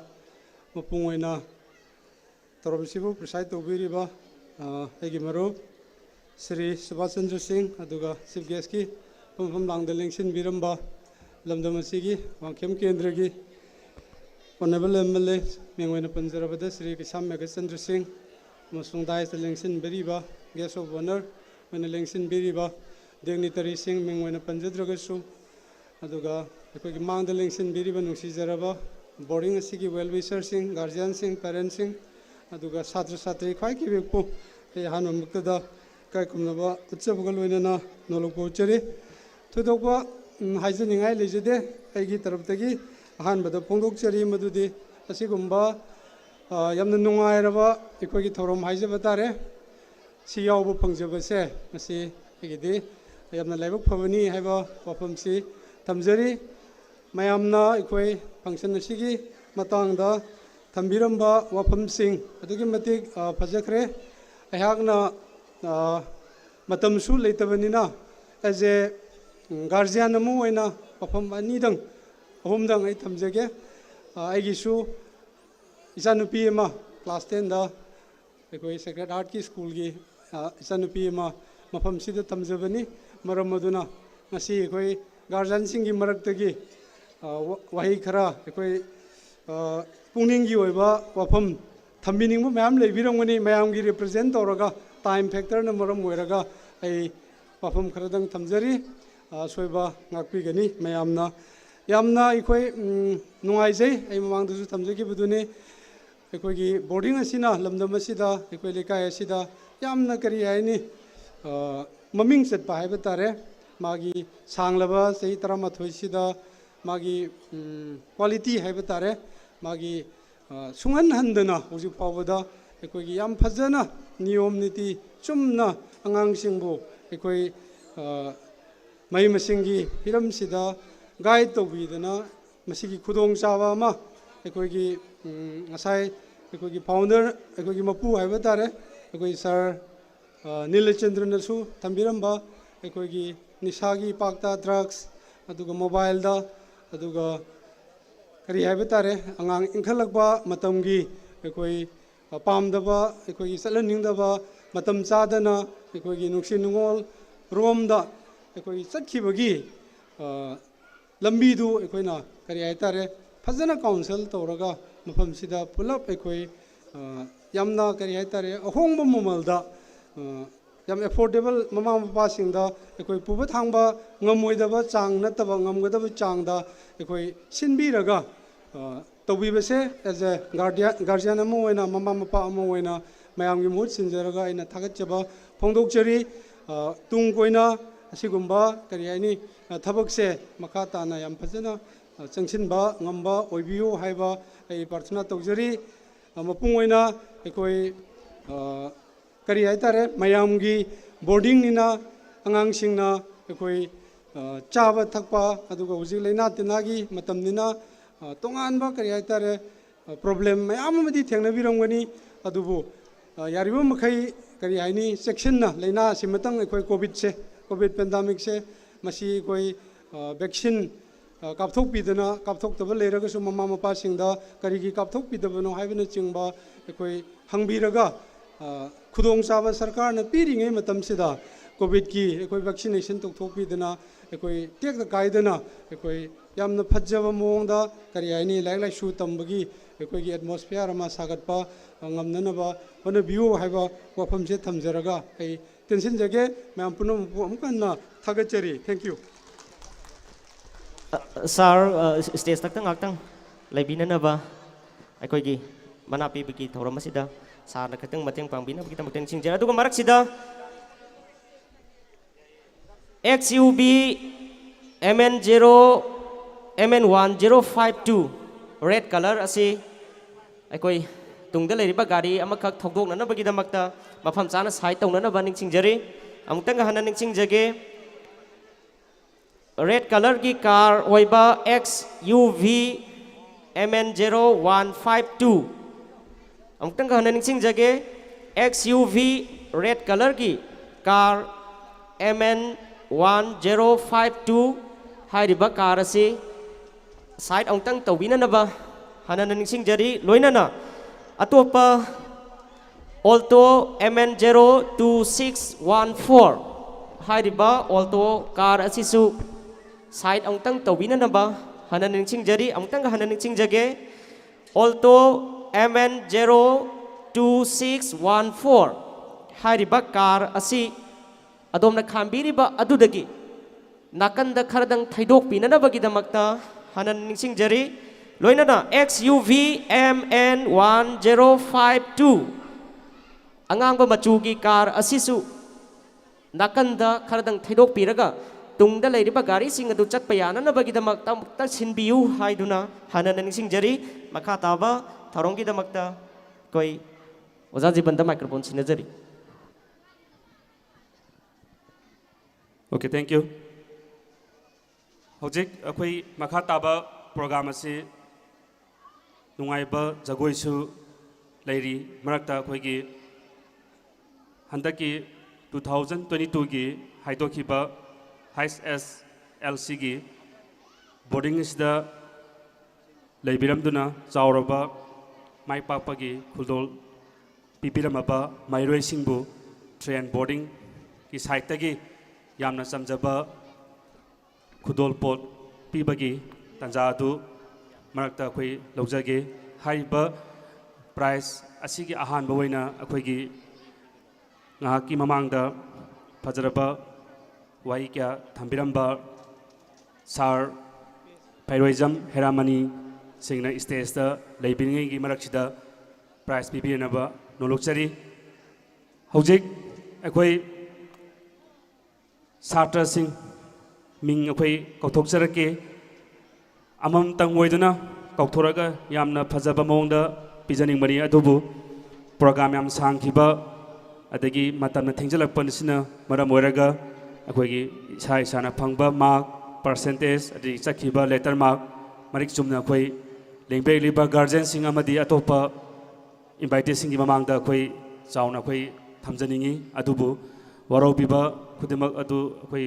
waraubiba yade hariba kudimak sing ase akhoi tawjaba ngamjadre aduna hojik mahiroi ahambagi taramanga kaktang kakthokcharake aduna ngasigi function hall asida lengchen biriba koi mahiroi sing yaragadi kitang kongloi thuna stage da lengpher amra nisinjari ahamada azima makak mayom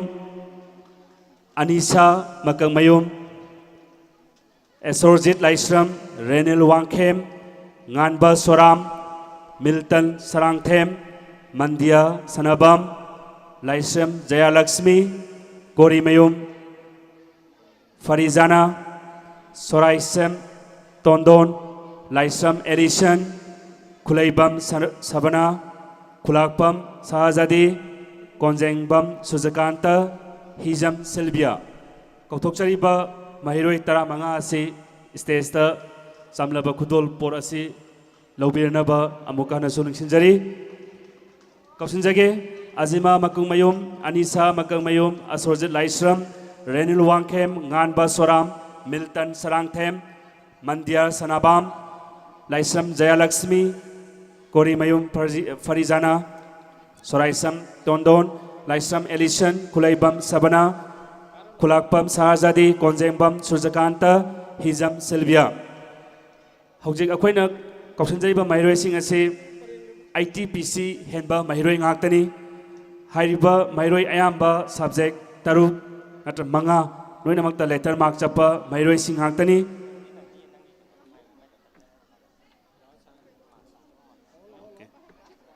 Okay, akoigi prize bi gi maraksida akoi maksa masagi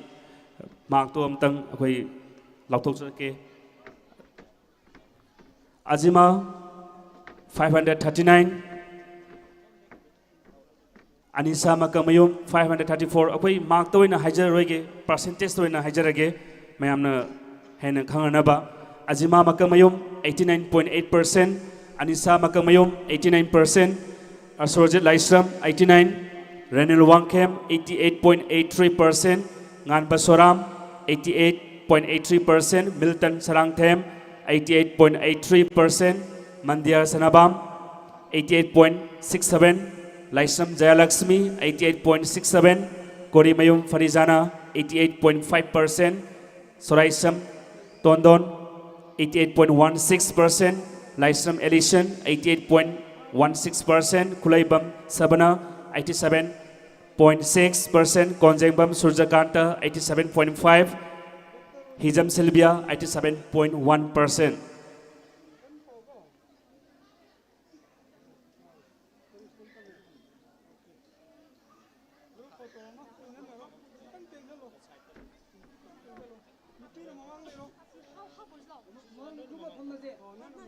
Akoigi prize people lorba patung akoigi photo session tawringai maraksida akoigi mathangi mairoi taramanga akoi kausinjage sem sadon lebiyo hariba karokadaba mairoi sing asisu ITPC henba ngaktani Laisna Waikom Sanatoi Sadokpam KH Dingtoi Ngambi Ambika Toinjam Telem Susmita Thangjam Piki Laisram Rosie Ras Lakshmi KH MD Rahich Maibam Mandita MD Kursit Laisram Manda Namenapam Olivia Laisram Handsome Laisram Julia Hariba Mairoi Sing Asi Stage Thakta Lekha Premna Bani Singjari Amukahana Kausinjage Laisna Waikom Sanatoi Sadokpam KH Lintoi Ngambi Ambika Toijam Telem Susmita Thangjam Piki Laisram Rosie Ras Lakshmi KH MD Rahits Maibam Nandita MD Kursit Laisram Manda Namenapam Olivia Laisram Handsome Laisram Julia Hariba Mairoi Sing Asibu Kudol Pot Pibinaba Akoina Kausinjari Mingwin Hangatsarabada Madam Sinam Roma Devi Acting Chairperson Sikong Semai Municipal Council Bu Ngasigi Stage Thakta Lekha Piraliba Mairoi Sing Asibu Samlaba Train Boarding Ki Site Ki Tamjariba Kudol Sibu Tambirnaba Madam Bu Stage Thakta Kausinjari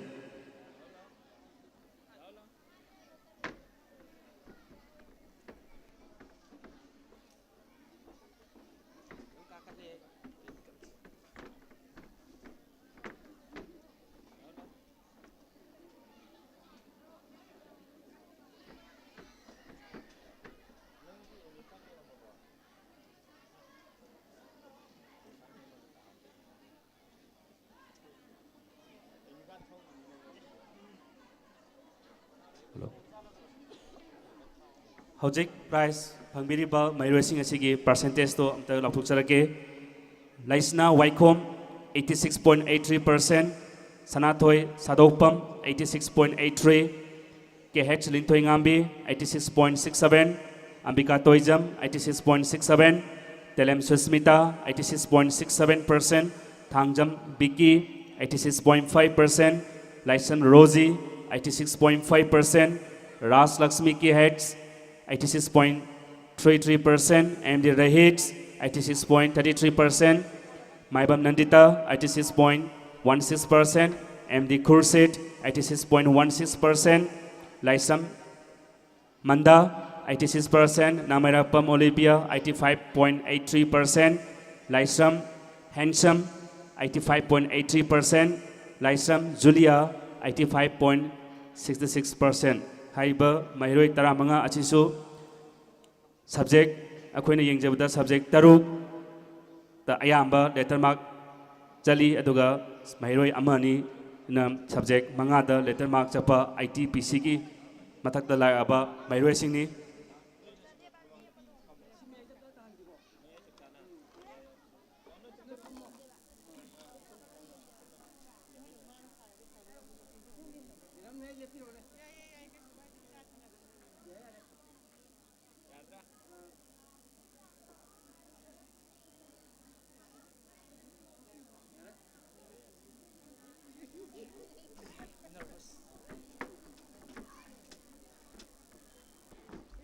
Thakachari madam.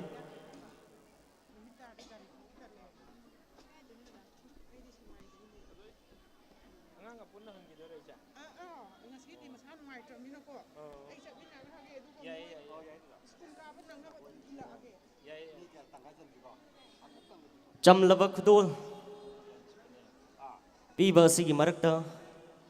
mayam ki awa pothaba oina na bagi tamak yamna nungai raba jagoi gi thoram amakak lakhachage kabui jagoi asi upi na bagi tamak jagoi asi da saruk yariba Satra Satri Singh stage tak da lekhat birak na bagi tamakta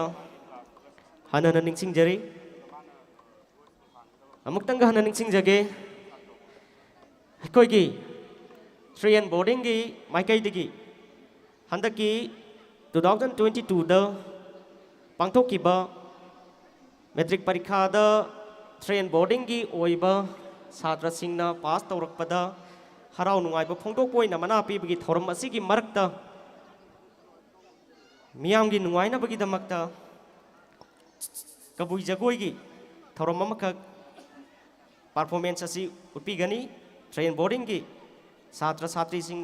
satri singh na kabui jagoi gi thoram asi upi gani hari ba jagoi asida saruk ya bigi da ba satri singh na stage tak lengkhat pingna bagi damakta ningsing jari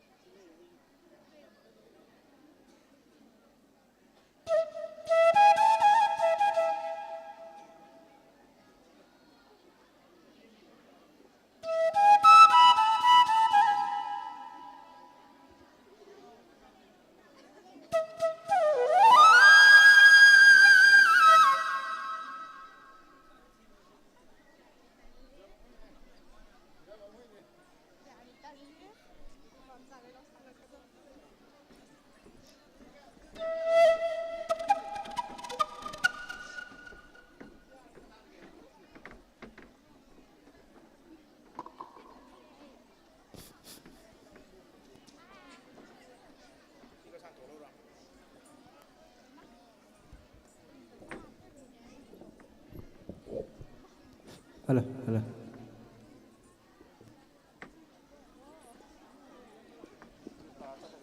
matam asi thengjil lakpana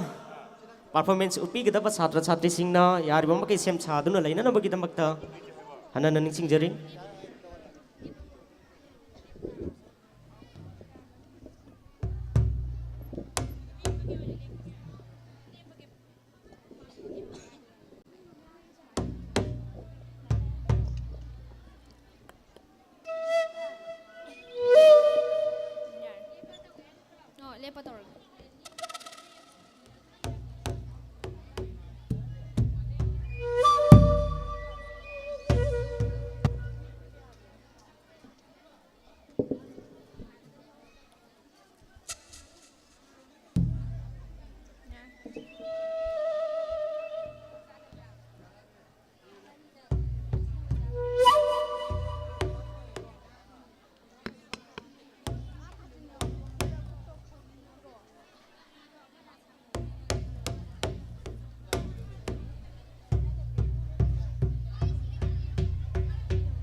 थागतचरी train की नुसिजरबा मैरोइसिंगना याम तेलबा मतमदा याम निंथिजरबा ओजासिंगी मियेंग मखादा तमदुना फजरबा performance पीखीदमक्तदा अमुका हनजु थागबा पुनुचरी सिगी मखा ताबा programme दा कोई महिरोई खरा prize पीबगी खुदोंग चाबदु लौजगे Ahmad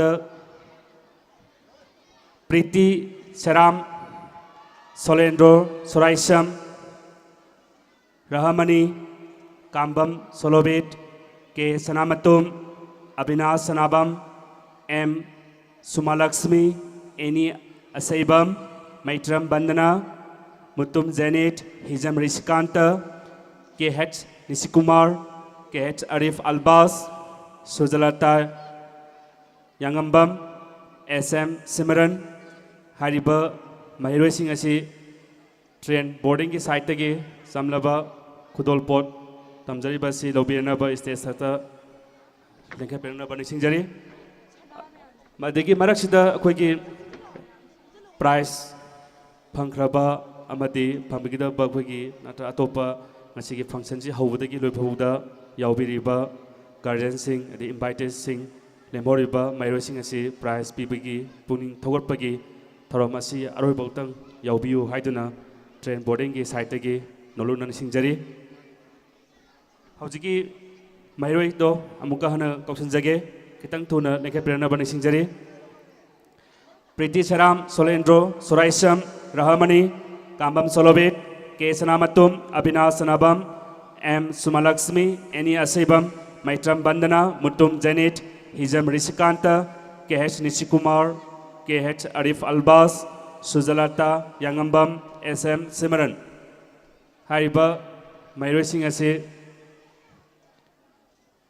लेंखपेरनबा निसिंजरी हारिबा मैरोइसिंग असिबो train की site की तमजबा खुदोल पोट असी पीबीनबा कौशनजरी मिंगवन हंगचरबदा Laishram Subhash Chandra Singh acting councillor 1 number 1 याइपोल म्युनिसिपालिटी काउंसिल बु हारिबा मैरोइसिंग असिबु प्राइज पीबीनबा कौशनजरी बा मैरोइसिंग असिजो आईटीपीसी मथक्ता लालबा मैरोइ ngaktani ayambana ngasai mamangnasu panjakhiba aduna adugumna subject manga amadi tarukna ayamba subject khudimo letter mark chapa mairoi singni Priti Saram mark chakhiba percentage asi 85.66%, Solendo Soraisam 85.66, Rahamani 85.5, Kambam Solobet 85.5, Sanamatum 85.5, Abhinav Sanabam 85.33, M Sumalaksmi 85.1, Ini Asibam 85%, Maitram Bandana 84.83%, Mutum Zenit 84.83%, Hizam Risikanta 84.66%, KH Nishikumar 84.66%, KH Arif Albas 84.66%, Suzalata Yangambam 84.5%, SM Simran 84.5%. Haiba ATPC ki mathakta lalaba Mairoi Singh asi Yaipok Municipal Council ki Ward number 1 ki acting councillor wariba mingwen hangacharabada Laisam Subhasandana Kudol Pol asi tambiri masigi matungda sem sadun legidaba Mairoi Singh nisingjage Langlen Wairokpam Olivia KH Valentina Khoirom Toijam Ambika Vicky Sanabam Babinisa MK Rahisa Rika Soraisam Kayangbam Albia Laisram Bhumika Kambam Rosie KH Hex Moramba Sumera Laisram Jessica Laisram Arjun Laisram Hariba Mairoi Singh asi sem sadun leibigani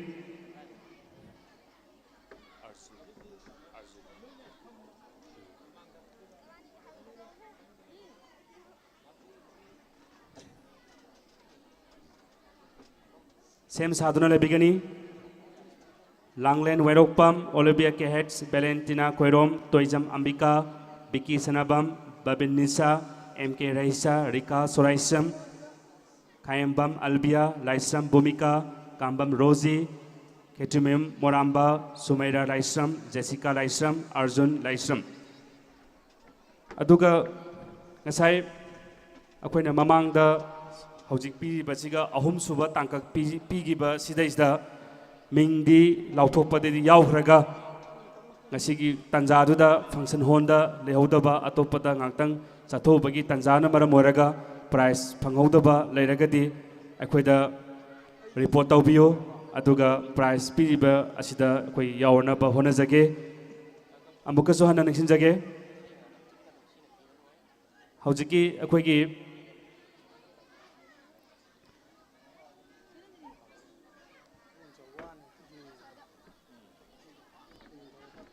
Tagasari akoigi ward number 1 gi yambabu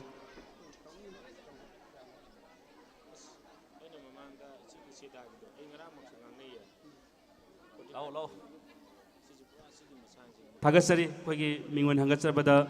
yamba Laisam Sobasandra acting councillor ward number 1 hariba mairoisingbu prize pibi bagidamta Tagasari mathangda kausanjage Langlen Wairokpam Olivia Kehets Valentina Koirom Toijam Ambika Piki Sanabam Babin Nisa MK Raisa Rika Soraisam Kayambam Albia Laisam Bhumika Kambam Rosie Ketimim Moramba Sumera Raisam Jessica Laisam Arjun Kaisam Hariba Mahirosing Asibo Kudol Port Pibirnaba Akoina Kausanjari Mingwen Hangatsarabada Koigi Kaisam Lupachandra social worker bu ngasigi stage thakta lekhapiraga hariba mairoising asibu train ge site ki tamjaba samlaba kudol pora si lobir khusimirnaba nolochari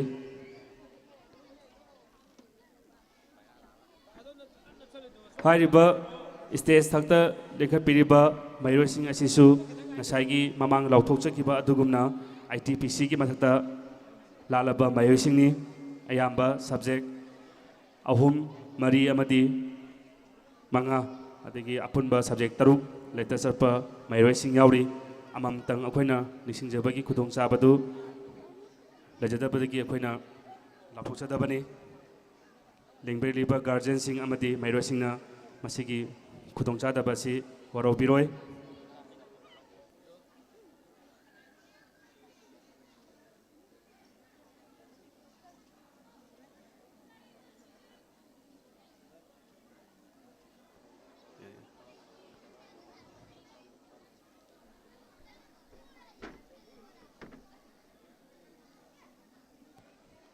Sigi matang da sem saduna legedaba mairoising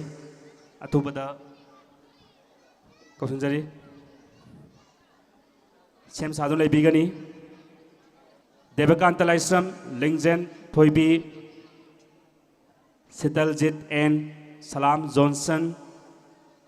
Yaifaba Sanabam Anjali Laisram Sangita N Jenny Rose P Abdul Rashid Renedi Toizam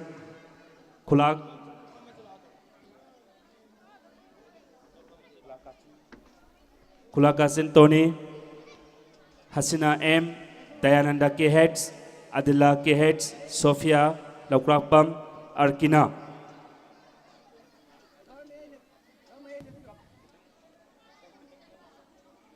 Amuka nazo nisingjage hojik piriba mairoising asigi mathangda sem saduna legadaba mairoising Devakanta Laisram Lingjel Thoibi L Sitaljit N Salam Johnson Yaifaba Sanabam Anjali Laisram Sangita N Jenny Rose P Abdul Basit Renedi Toizam Kulakchan Tony. Thank you Yamba Mingun Hangatsabda Kaisam Lupachandra bu social worker bu ngasigi angangi samlaba kudolport Bibira magidamta nolong thagasari Hojik kausanjari Hasina M Dayananda Kehets Adila Kehets Sophia Laukrakpam Arkina,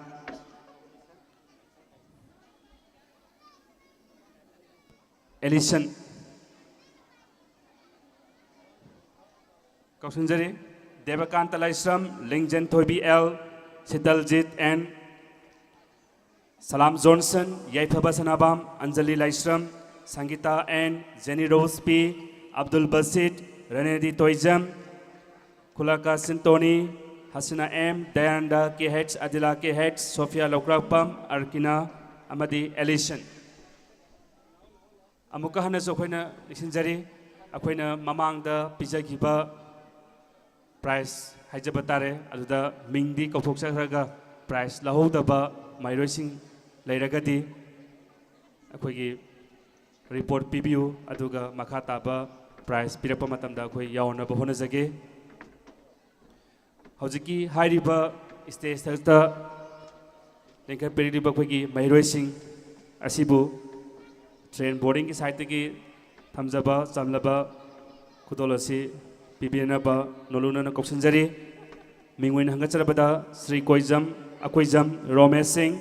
acting councillor ward number 2 Yairipok municipal council बु असिगी माइरोइ Singh असिगी price असि पिबिनबा यामबु कोक्सनजरी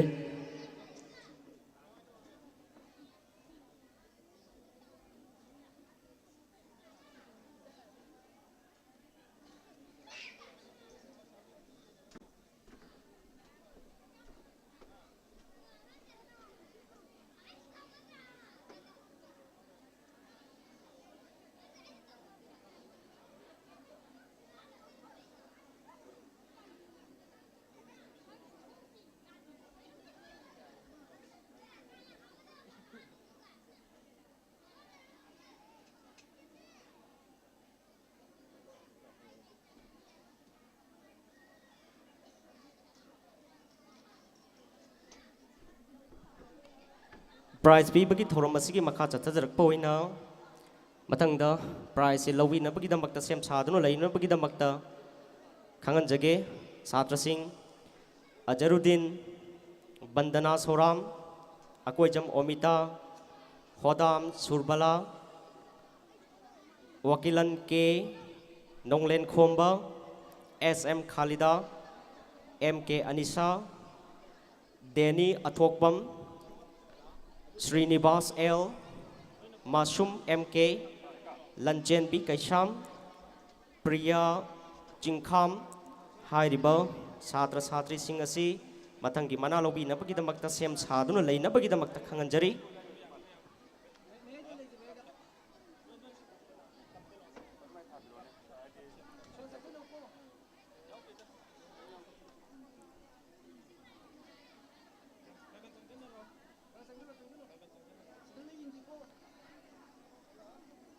Amutanga hananing singjage Ajarudin K Bandana Soram Akoijam Omita Thagatchari Saromest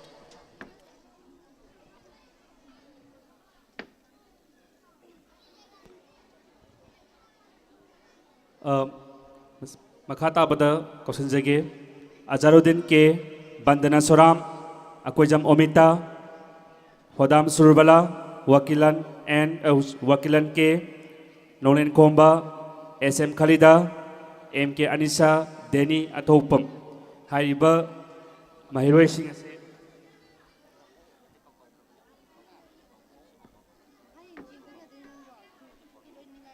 Sinibas L, Masuma MK, Lanchen B, Kaisham.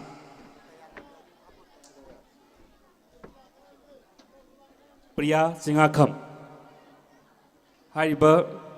Mairoi Singh asi asigi prize pibiranaba train boarding ki science stream da achoba thodang lobiriba respected sir KS Zentabu prize asi pibiranaba noluna kausanjari amukana kausanjage Mairoi Singh Ajarudin K Bandana Soram, Akoijam Omita, Hodam Surbala, Wakilan K, Nolen Komba, SM Khalida, MK Anisa, Deni Athopam, Srinivas L, Masuma MK, Lanchen B Kaisham, Priya Singakham. ꯍꯥꯏꯔꯤꯕ ꯃꯩꯔꯣꯏ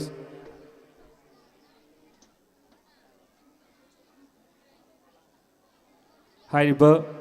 ꯃꯩꯔꯣꯏꯁꯤꯡ ꯑꯁꯤꯕꯨ prize ꯄꯤꯕꯤꯔꯅꯕ ꯂꯦꯡꯈꯠꯄꯤꯔꯤꯕ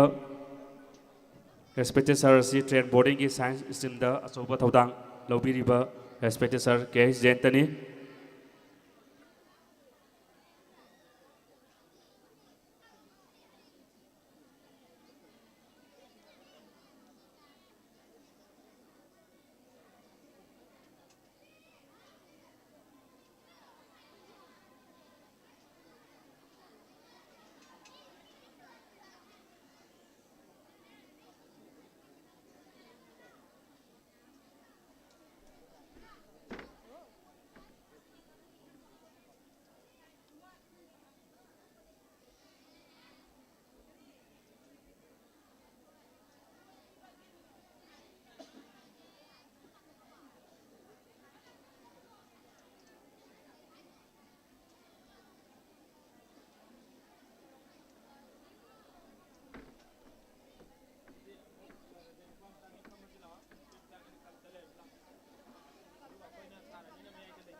ꯊꯥꯒꯠꯆꯔꯤ ꯁꯥꯔ ꯏꯀꯥꯏ ꯈꯨꯝꯅꯖꯔꯤꯕ ꯑꯩꯈꯣꯏ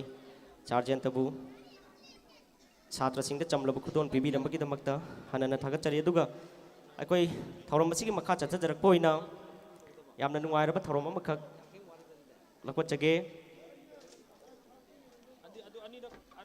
ꯁꯖꯤ ꯁꯉꯥꯏ ꯖꯒꯣꯏ ꯁꯖꯤ ꯁꯉꯥꯏ ꯖꯒꯣꯏ ꯍꯥꯏꯕ ꯖꯒꯣꯏꯒꯤ performance ꯑꯃꯈꯛ ꯃꯤꯌꯥꯝꯒꯤ ꯃꯃꯥꯡꯗ ꯎꯠꯄꯤꯒꯅꯤ ꯃꯔꯝ ꯑꯗꯨꯅ ꯁꯖꯤ ꯁꯉꯥꯏ ꯖꯒꯣꯏ ꯍꯥꯏꯔꯤꯕ ꯖꯒꯣꯏ ꯑꯁꯤ ꯁꯔꯨꯛ ꯌꯥꯕꯤꯒꯗꯕ ꯁꯥꯇ꯭ꯔ ꯁꯥꯇ꯭ꯔꯤꯁꯤꯡ ꯁꯦꯝ ꯁꯥꯗꯨꯅ ꯂꯩꯕꯤꯌꯨ ꯊꯧꯔꯝꯒꯤ ꯃꯈꯥ ꯆꯠꯊꯖꯔꯛꯄ ꯒꯤ ꯁꯔꯨꯛ ꯑꯃ ꯑꯣꯏꯅ ꯄ꯭ꯔꯥꯏꯖ ꯄꯤꯕꯒꯤ ꯊꯧꯔꯝ ꯑꯁꯤꯒꯤ ꯃꯔꯛꯇ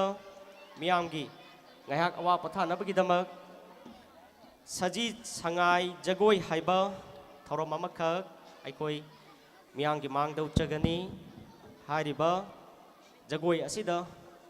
ꯁꯔꯨꯛ ꯌꯥꯕꯤꯒꯗꯕ ꯁꯥꯇ꯭ꯔ ꯁꯥꯇ꯭ꯔꯤꯁꯤꯡ ꯁ꯭ꯇꯦꯖ ꯃꯊꯛꯇ ꯂꯦꯡꯈꯠꯄꯤꯔꯛꯅꯕꯒꯤꯗꯃꯛꯇ ꯍꯥꯟꯅ ꯅꯤꯡꯁꯤꯡꯖꯔꯤ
ꯁꯅꯥꯅ ꯃꯌꯨꯡ ꯀꯥꯕ ꯂꯝ ꯅꯨꯄꯥꯅ ꯃꯐꯤꯜ ꯑꯣꯏꯕꯅꯝ ꯆꯤꯡꯉꯨ ꯂꯥꯏꯒꯤꯗꯤ ꯍꯧꯔꯛꯐꯝ ꯁꯤꯔꯣꯏ ꯁꯉꯥꯏ ꯂꯣꯛꯇꯥꯛꯅ ꯁꯛꯇꯥꯛꯂꯤꯕ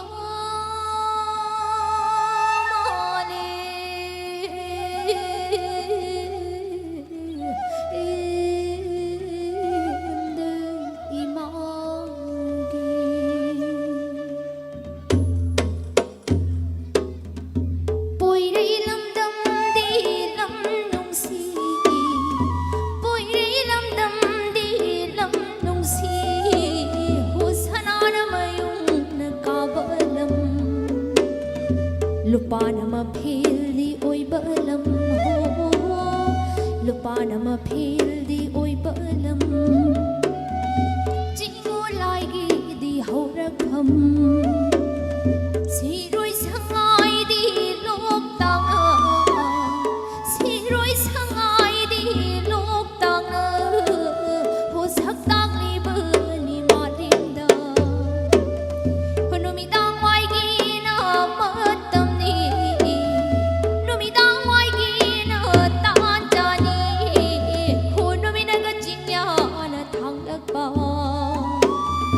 Tam ya kuri na chilak pa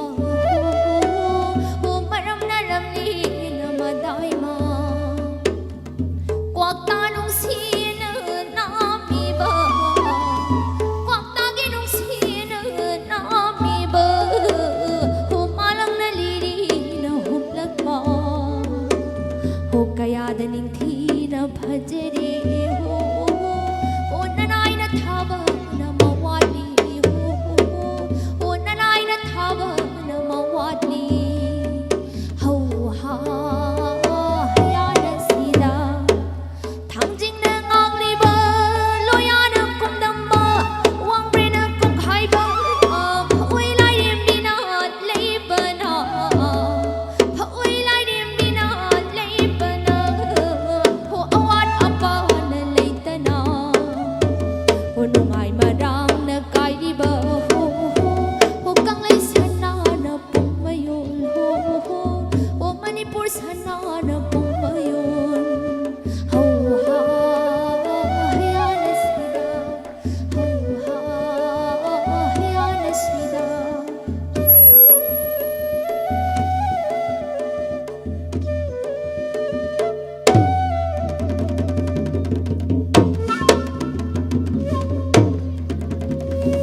Sadan bana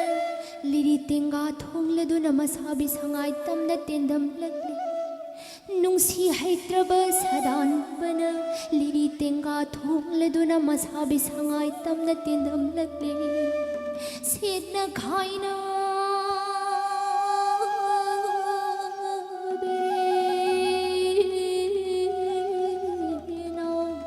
yaro sangai ani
rang thăm ban man pe do hôn leina jagoi sar le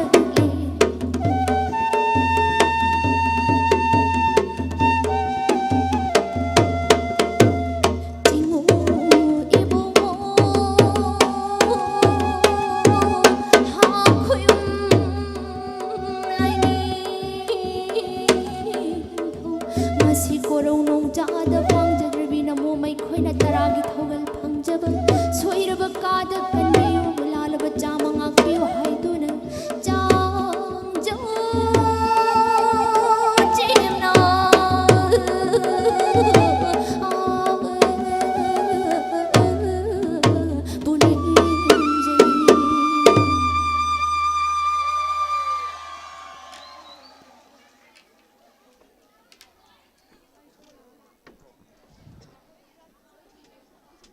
umang kansi akoi bagi pibam kansi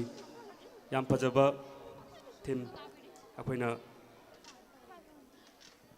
nungsiraba mairoi singi mafam dagi utkiba jagoi singdagi akoina khangba ngamjawe hojik ngasai prize pigidaba mairoi sing akoi kausinjarake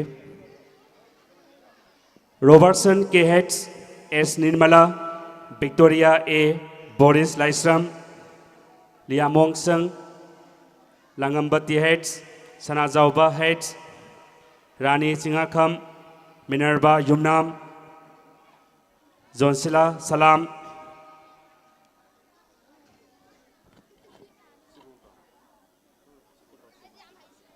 Priti Kaisam Sanatoy CH Hairiba mairoi sing asi train boarding site ki tamjariba price asi lobirnaba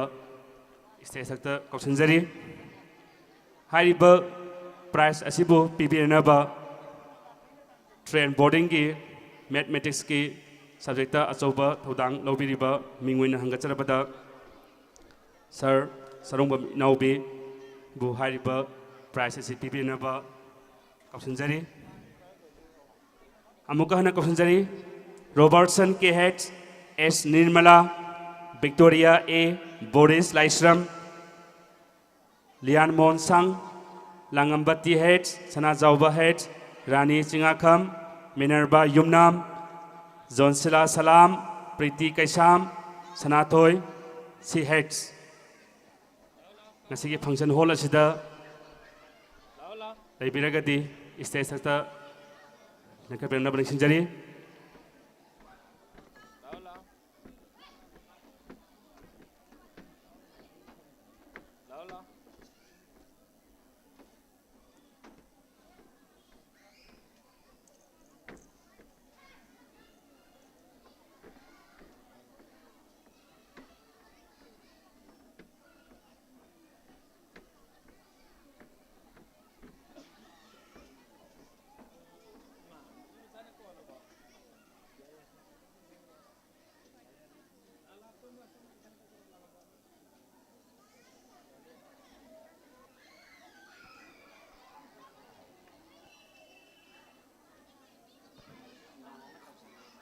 sigi mathangda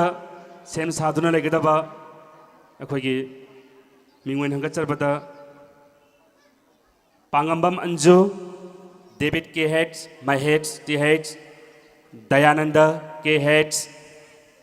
Rakesh Sanam Wasim Singha Abhinas N Narmada Mutum Silpa Takilambam Manda Wahengbam hairiba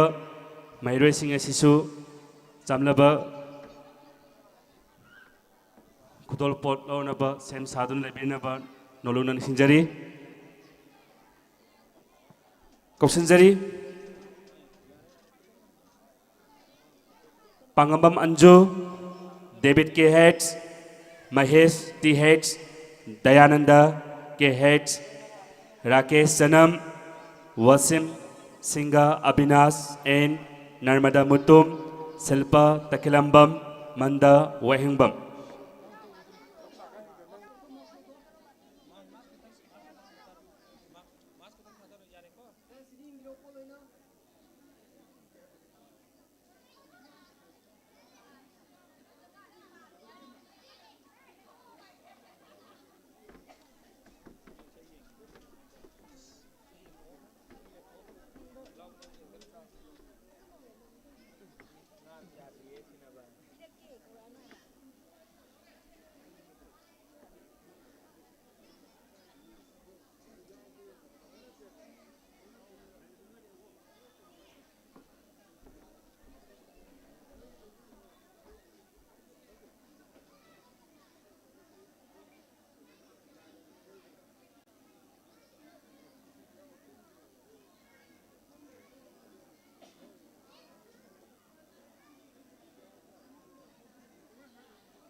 Kausanjari Pangambam Anju David KH Mahesh DH Dayat Rakesh Sanam Wasim Singha Abhinas and Narmada Mutum Silpa Takilambam Manda Wahengbam Hairiba Mairoi Sing Asibu Prize Pibirinaba Train boarding ki site boarding center asida Manipuri ki subject asoba thodang lobby riba respected sir Puyam Sanatomba respected sir na Hairiba Mairoi Sing Asibu Kudolpot Tambirinaba stage sector Kausanjari Hojik Panjakiba Mairoi Sing Adu Yaragari Kitang Tuna Nikaprenaba Nishingjari Pangambam Anju David KH, Mahesh DH, Dayanda KH, Rakesh Janam, Wasim Singha Abhinas, and Narmada Mutum, Silpal Takalambam, Manda Wayangbam, Hairiba, Mairoi Sing Asina. Ayamba 70% Matata Sakraba subject. Ahum Amadi Ani, the Ayamba, letter marks up Mairoi Sing ni. Hairiba Prize asi pibirinaba akoina nonuna Kausanjari Sir Puyam Sanatomba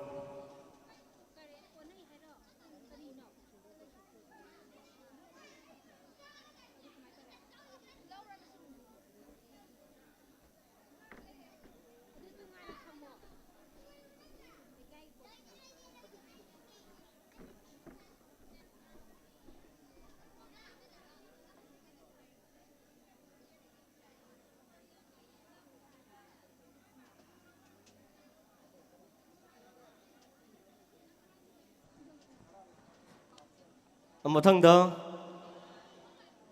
Chamlaba Kudon Lobina Bakidambakta Sam Sadano Lainanaba Satrasing Mingamutang Patokjarke Ronika Toijam Ranjita Kontaujam Sanatoy KH Richard Wi-Fi Salman Haider Suraj Mangang Rojen Yumlembam Pravesh Sheikh Ambika Thangjam, Shahir Ahmad, Shaya Yenshembam, Hairiba, Satra Satri Singasi, Jamlaba Kudo Lobina Bakidamakta, Sem Saduna Laina Nabaning Singjari.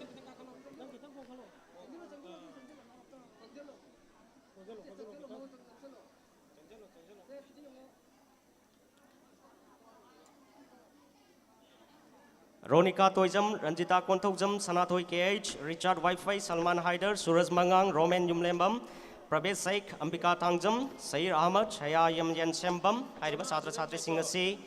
Stage Tata Lengkat Pirak Nabakidamakta,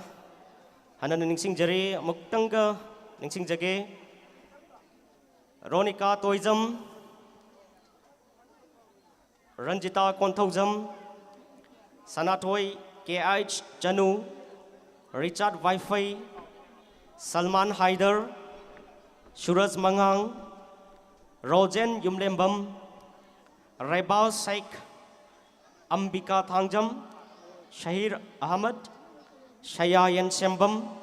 Hairiba Satra Satri Singasi, Boarding Asina, Tamjaba Kudul,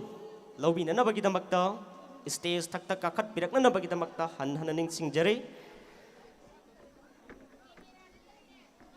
Ronika Toijam, Ranjita Kontaujam, Sanatoy Chanu, Richard Wi-Fi,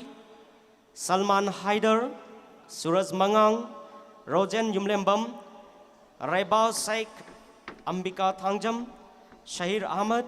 Saya Yenshembam, Hairiba Satra Satri Singasibu, Train Boarding a Langjariba, Jamlaba Kudola CPB Nabakidamakta, Kai Kumnajariba, Boarding a Sigi, Science Stream the Yamna but Hodang Lobiriba, Koyoza, Sri Kundung Bam Jiban Kumar Bu, Hairiba Satra Satri Singasida, Jamlaba Kudon PB and Nabakidamakta, States Dr. Lankat Pirakna Nabakidamakta, Ning Singjari.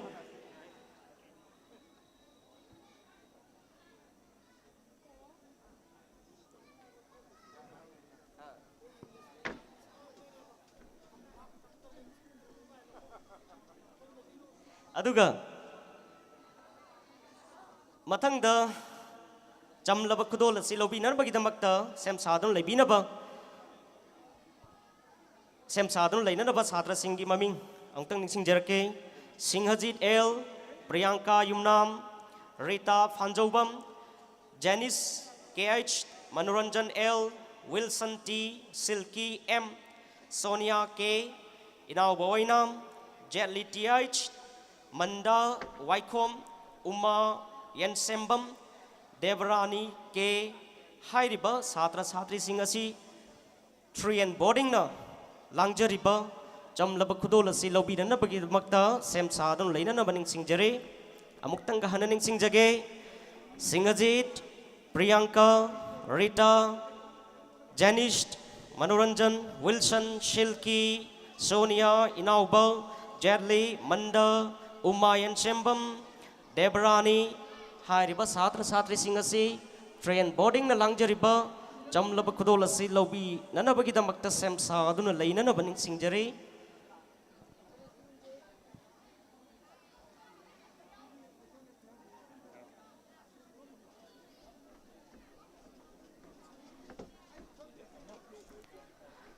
थागतचरी ओजा जीवन कुमार मथंग से मिकुप अमगी ममांगदा अइना लौथोकचखिबा छात्र छात्रीसिंग अदु फंपाक थक्सिदा लेंखटनबगिदमक्ता अमुक्तंग कौथोकचगे Singhajit L Priyanka Yumnam Rita Phanjoubam Jenis K H Manoranjan L Wilson T Silky M Sonia K Inaoba Oinam Jetli T H Manda Waikhom Uma Yensembam Debarani K हाइरिबा छात्र छात्रीसिंग असि अइखोइगी बोर्डिंग असिना लांगजरिबा चमलब खुदोल असि लौबिननबगिदमक्ता फंपाक थक्सिदा लेंखटपिरकनबगिदमक्ता हन्न हन्न निंसिंगजरे सिंहजीत एल मासी स्टेनबा Southern Tangkhul Naga Baptist Association हाइरिबा स्कूल की छात्रनी प्रियंका युमनाम पोयरखोंजन हाई स्कूल की छात्रनी Rita Phanjoubam Azad high school की हायर सेकेंडरी स्कूल की छात्रीनी जेनिस के एच स्टेनबा स्कूल की छात्रनी Manoranjan Azad school higher secondary school की छात्रनी विल्सन यारपोक हाई स्कूल की छात्रनी सिल्की परखोंजिन हाई स्कूल की छात्र सोनिया के परखोंजिन हाई स्कूल की छात्रीनी नौबा वैनाम स्टेनबा स्कूल की छात्रीनी जेटली टीएच आजाद हायर सेकेंडरी स्कूल की छात्रनी मंदा वाइखोम आजाद हायर सेकेंडरी स्कूल की छात्रनी उमा येनसेम्बम यारपोक हाई स्कूल की छात्रनी देवरानी के हारिबसिना मेमोरियल मॉडल एकेडमी की छात्रीनी हाइरिबा छात्र छात्रीसिंग असिबु मना पिबिनबगिदमक्ता कौथोकचरी गायखोमनाजरिबा home science हाइरिबा stream असिबु माइपुनना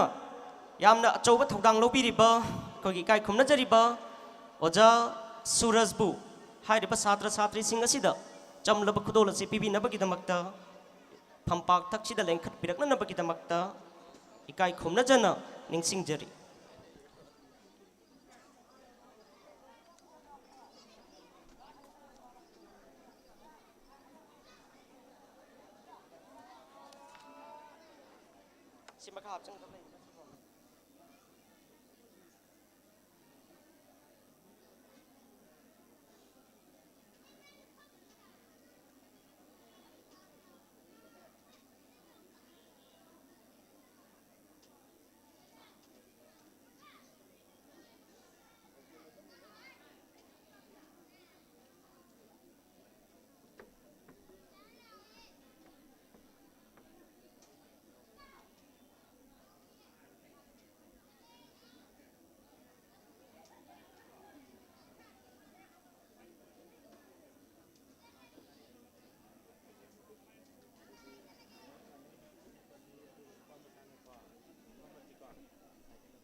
Thakachari Oza Suras Matangda Mana Lobina Bagitamakta Aikogi Leikai Asigi Nuksijarba Satra Satri Singh Makoi Pusu Ikai Kumna Jabagi Thoram Masi Aikoi Matangi Manapi Bagi Thoram Masida Pakachage Mingwina Koktok Chage Thaunau Jam Lakshmi Devi Thaunajam Vidya Devi, Toijam Norbaron, Norbasant, Arbin Thaunajam,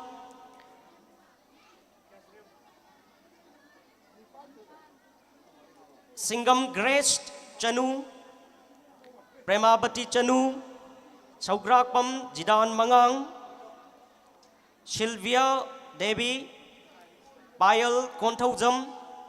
Hairibas Hatra Satri Singasi Pampak Taksida and Kat Pirkna Bagitamakta Hanna Hanning Singjari Amuktanga Hanna Mingasi Patoksage Taunaujam Lakshmi Devi Mahasi Carrier School Kisatrini Taunaujam Vidya Devi Toijam Norbasan Arbin Taunaujam Singam Grace Chanu Premabati Chanu Saugrakpam Jidan Mangang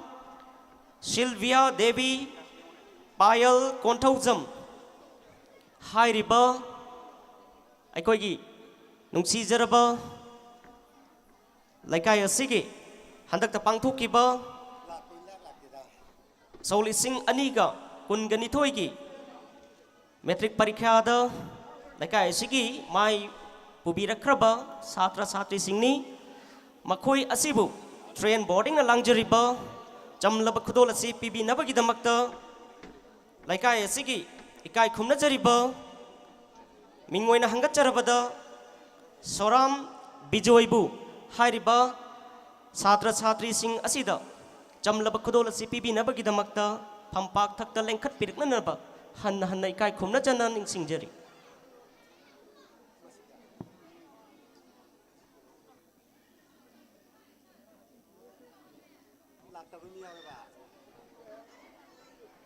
Thaunajam Lakshmi, Thaunajam Vidya, Toijam Norvasan, Arbin Thaunajam, Singam Grace Chanu, Premabati Chanu, Saugrakpam Jidan Mangang, Sylvia Devi, Payal Kontaujam, Hairiba, Leikai Asigi, Hantak Pangtokiba, Solisingani Kunitoigi, Metric Parikada, Leikai Asigi Mai Pubirakraba. Pubirakrabi Satra Satri Singh Asida Kai Kumna Jariba Oza Soram Bijoina Jamlabakudol Singh Pibiri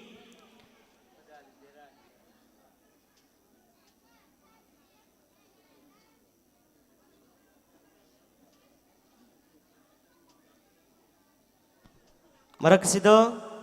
Aikogi Satra Matanga Koi Kokachage Salam Johnson Mahak Pusu Pampak Taksida Lengkat Piraklaga Jamlabakudol Silobi Namakta Hananing Singjari Amutanga Hijages Salam Johnson Mahak Laktrakasu Mahaki Oiba Nagnaba Marimata Sing Nampak Taksida Lengkat Piraktuna Jamlabakudol Silobi Namakta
थागतचरी ओजा Bijoy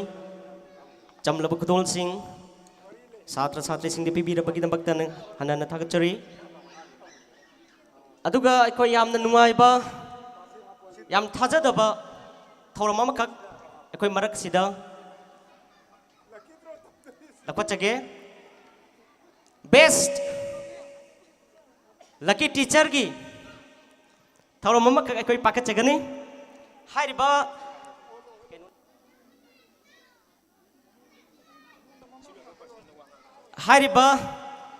best lucky teacher असी कनाना ख्वाइदगी lucky होइबा best दी लोइनम ओइरबा गाक्तनी May कोइगी ट्रेन बोर्डिंग द लइबा ओजा सिंग असी ख्वाइदगी फरबा ओजा गाक्तनी अदब ख्वाइदगी हेन मराइबा फबा ओजा दु कना ओइगदगे हाइबसी अखोइ ngasiगी थौरम बसीगी थौरम मपु इना लेंसन बिरिबा मिंगोइना हंगचरबदा Shri Laishram Subhash Chandra Singh acting councillor ward number 1 ख्वाइदगी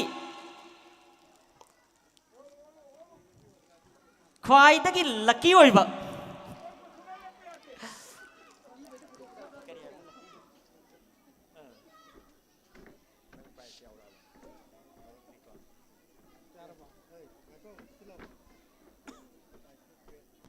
ख्वाइदगी मराइबक फबा ओजा असि कनानो हाइबसी अखोई ngasi थौरम मपु ओइबिरिबा इकाय खुमनचरिबा श्री लाइश्रम सुभाष चंद्रना लाथोकपिगनी मयाम ताबिसी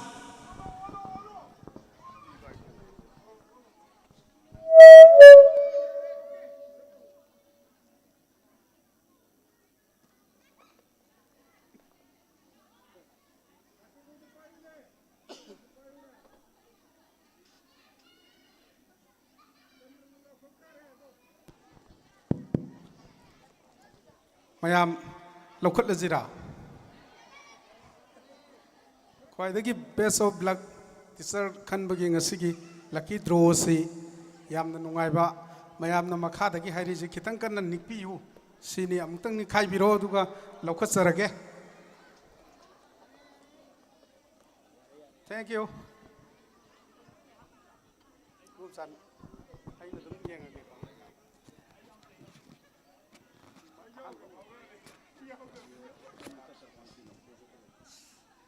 बेस्ट ऑफ लक ngasiगी ट्रेन बोर्डिंग ngasiगी ख्वाइदगी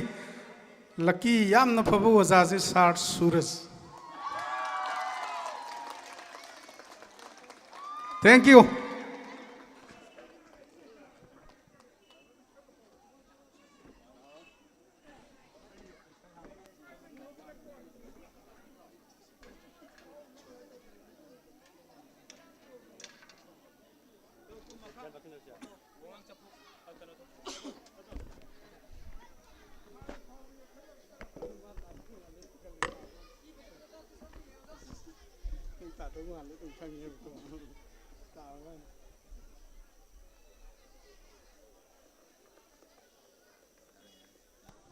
ख्वाइदगी मराइबक फरबा ओजा सूरज की दमकता खुबा हाव ममतन खुबीना बंग सिंगजरी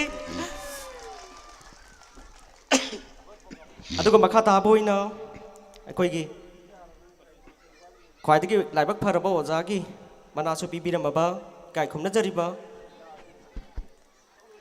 ngasiगी थौरम मपु ओइबिरिबा मिंगोइना हंगचरबदा Shri Laishram Subhash चंद्रना ngasiगी थौरम मपुगी ओइबा वाफम थंबिगनी मयाम पुनिंग चंगना ताबिसी ngasi yamna nungai train boarding cum tutorial center asigi foundation day cum felicitation ceremony ngasigi asigumlaba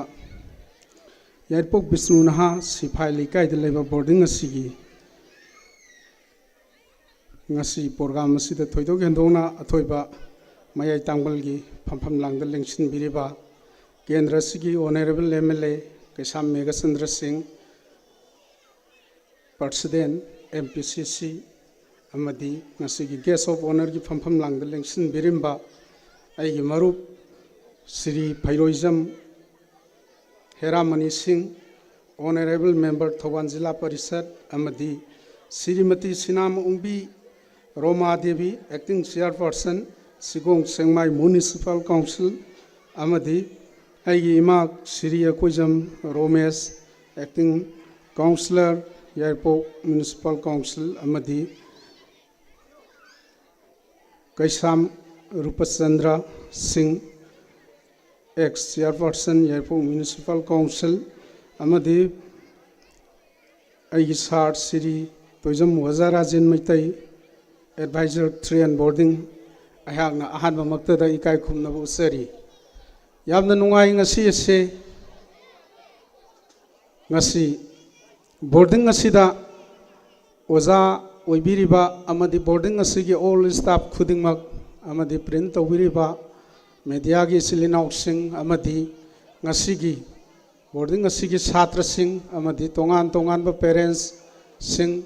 ngasigi thoram masibu mapung phanana ba thawai haksang hapiriba nungsi jaraba Leikai asigi ahlaman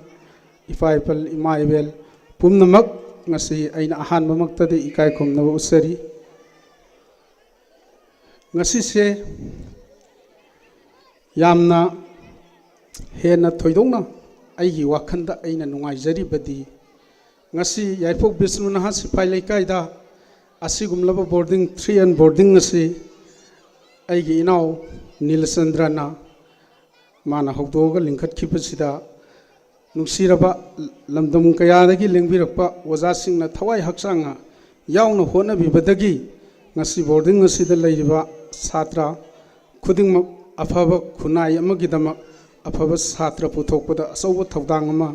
lobirakpagidamak aina hanna boarding asigi wazasingbu ikai khumnabu sari amadi thagatpa pongdoksari ngasi makha tarakpa program sina yamna sangba isai program amasu leibanina aina wangang tanja si tension jage yamna sangna khitang sangtakti ngangjaningbani adubu ai ngasi tension jage aina aroibada chhatra singda haijaningbadi aikoina chhatra oiringai matamda hona ba haibase aduki matik hona gadabani hangba haibase aikoina kaidonungda ikaiba thamoidabani aikoina ngasi hanguba aikoina honarubadunani ngasi aikoigi tungi yumbirelgi afaba yumbirel ama khunai sigi yumbirel ama oiba ngamgadawribase aikoina honaba hangbase lepa yade aduna my dear young student miyoibada honaba thibase knowledge tansan baise yamna tangai phadaba thabak amani knowledge saibjini miyoibada darkar oirije knowledge is power aje knowledge yaudragadi knowledge yaunanabu honabada aikoi lairik tambatai oza guru thaksi kasi naina satpatai aduna ngasigi hauraiba chhatra singna aikoi khunai se manipur aikoi khunai se hoji yanglen saru sum chaba haurabani maram maduna aikoi khunai se kannanabu honabada ngasigi chhatra nakhoina asauba thauna lingjel amaga loinana honarakani haibigi thajaba asadu thamjaraga ngasi chhatrajing amadi sigumbam asoba function asida aikoina wangangbugi tanja ama matek amasi logjabani aduna lakadawriba sahi singda boarding ase afaba chhatra afaba lamdam ama semada asoba thaudang ama lobirakani haina aina siena aina thajaba thamjari aduga pumnamabuksu ana ayek yaudana isormana afaba mapung phaba khunai ama woinanabigidamak thambinaba isorgi mafamda ina thaunijari haiba wafam se thamjaraga ngasigi aigi wangangjabagi tanja asi ai matang asida tension jari pumnamappu thagasari thank you all Thagachari Sar Laisram Subhachandra Singh Tharum Mapugi Oiba Mamal Yamlaba wafam kya thambirambagidamakta hanana thagachari matang asi aikoi gi thorom asi loisanna bagi mayambu thagat bagi warol thambina bagi damakta ikai khomna jariba khundongbam jiban kumar singhabu ngasi gi thorom asi loisanna bagi mayambu thagat waron pibina bagi damakta phambak thakta kokhatjari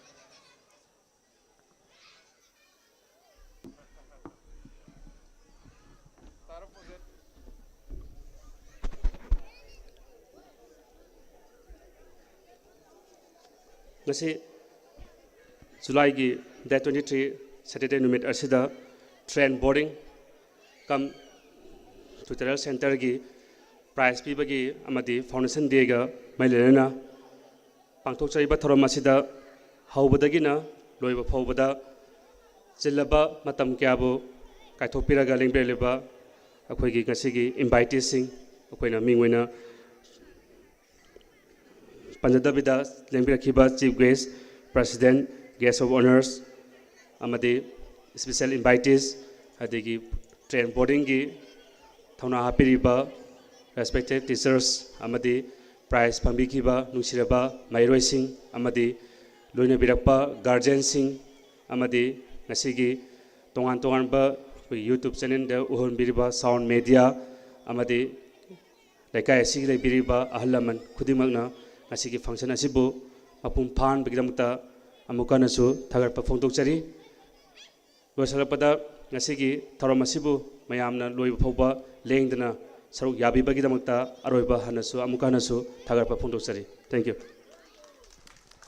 thagatchari oja kundongbam jiban kumar singh haujikti aikoina isai gi oiba thorom asi haudringai gi mamangda train boarding na hinjariba chamlaba acha thaki oiba thorom lomda mai onsin binanaba lakliba kai khumna jariba satra satri singgi ima ipa singbu mapam chomda aikoi gi boarding lomda lengchin binanaba lengching jari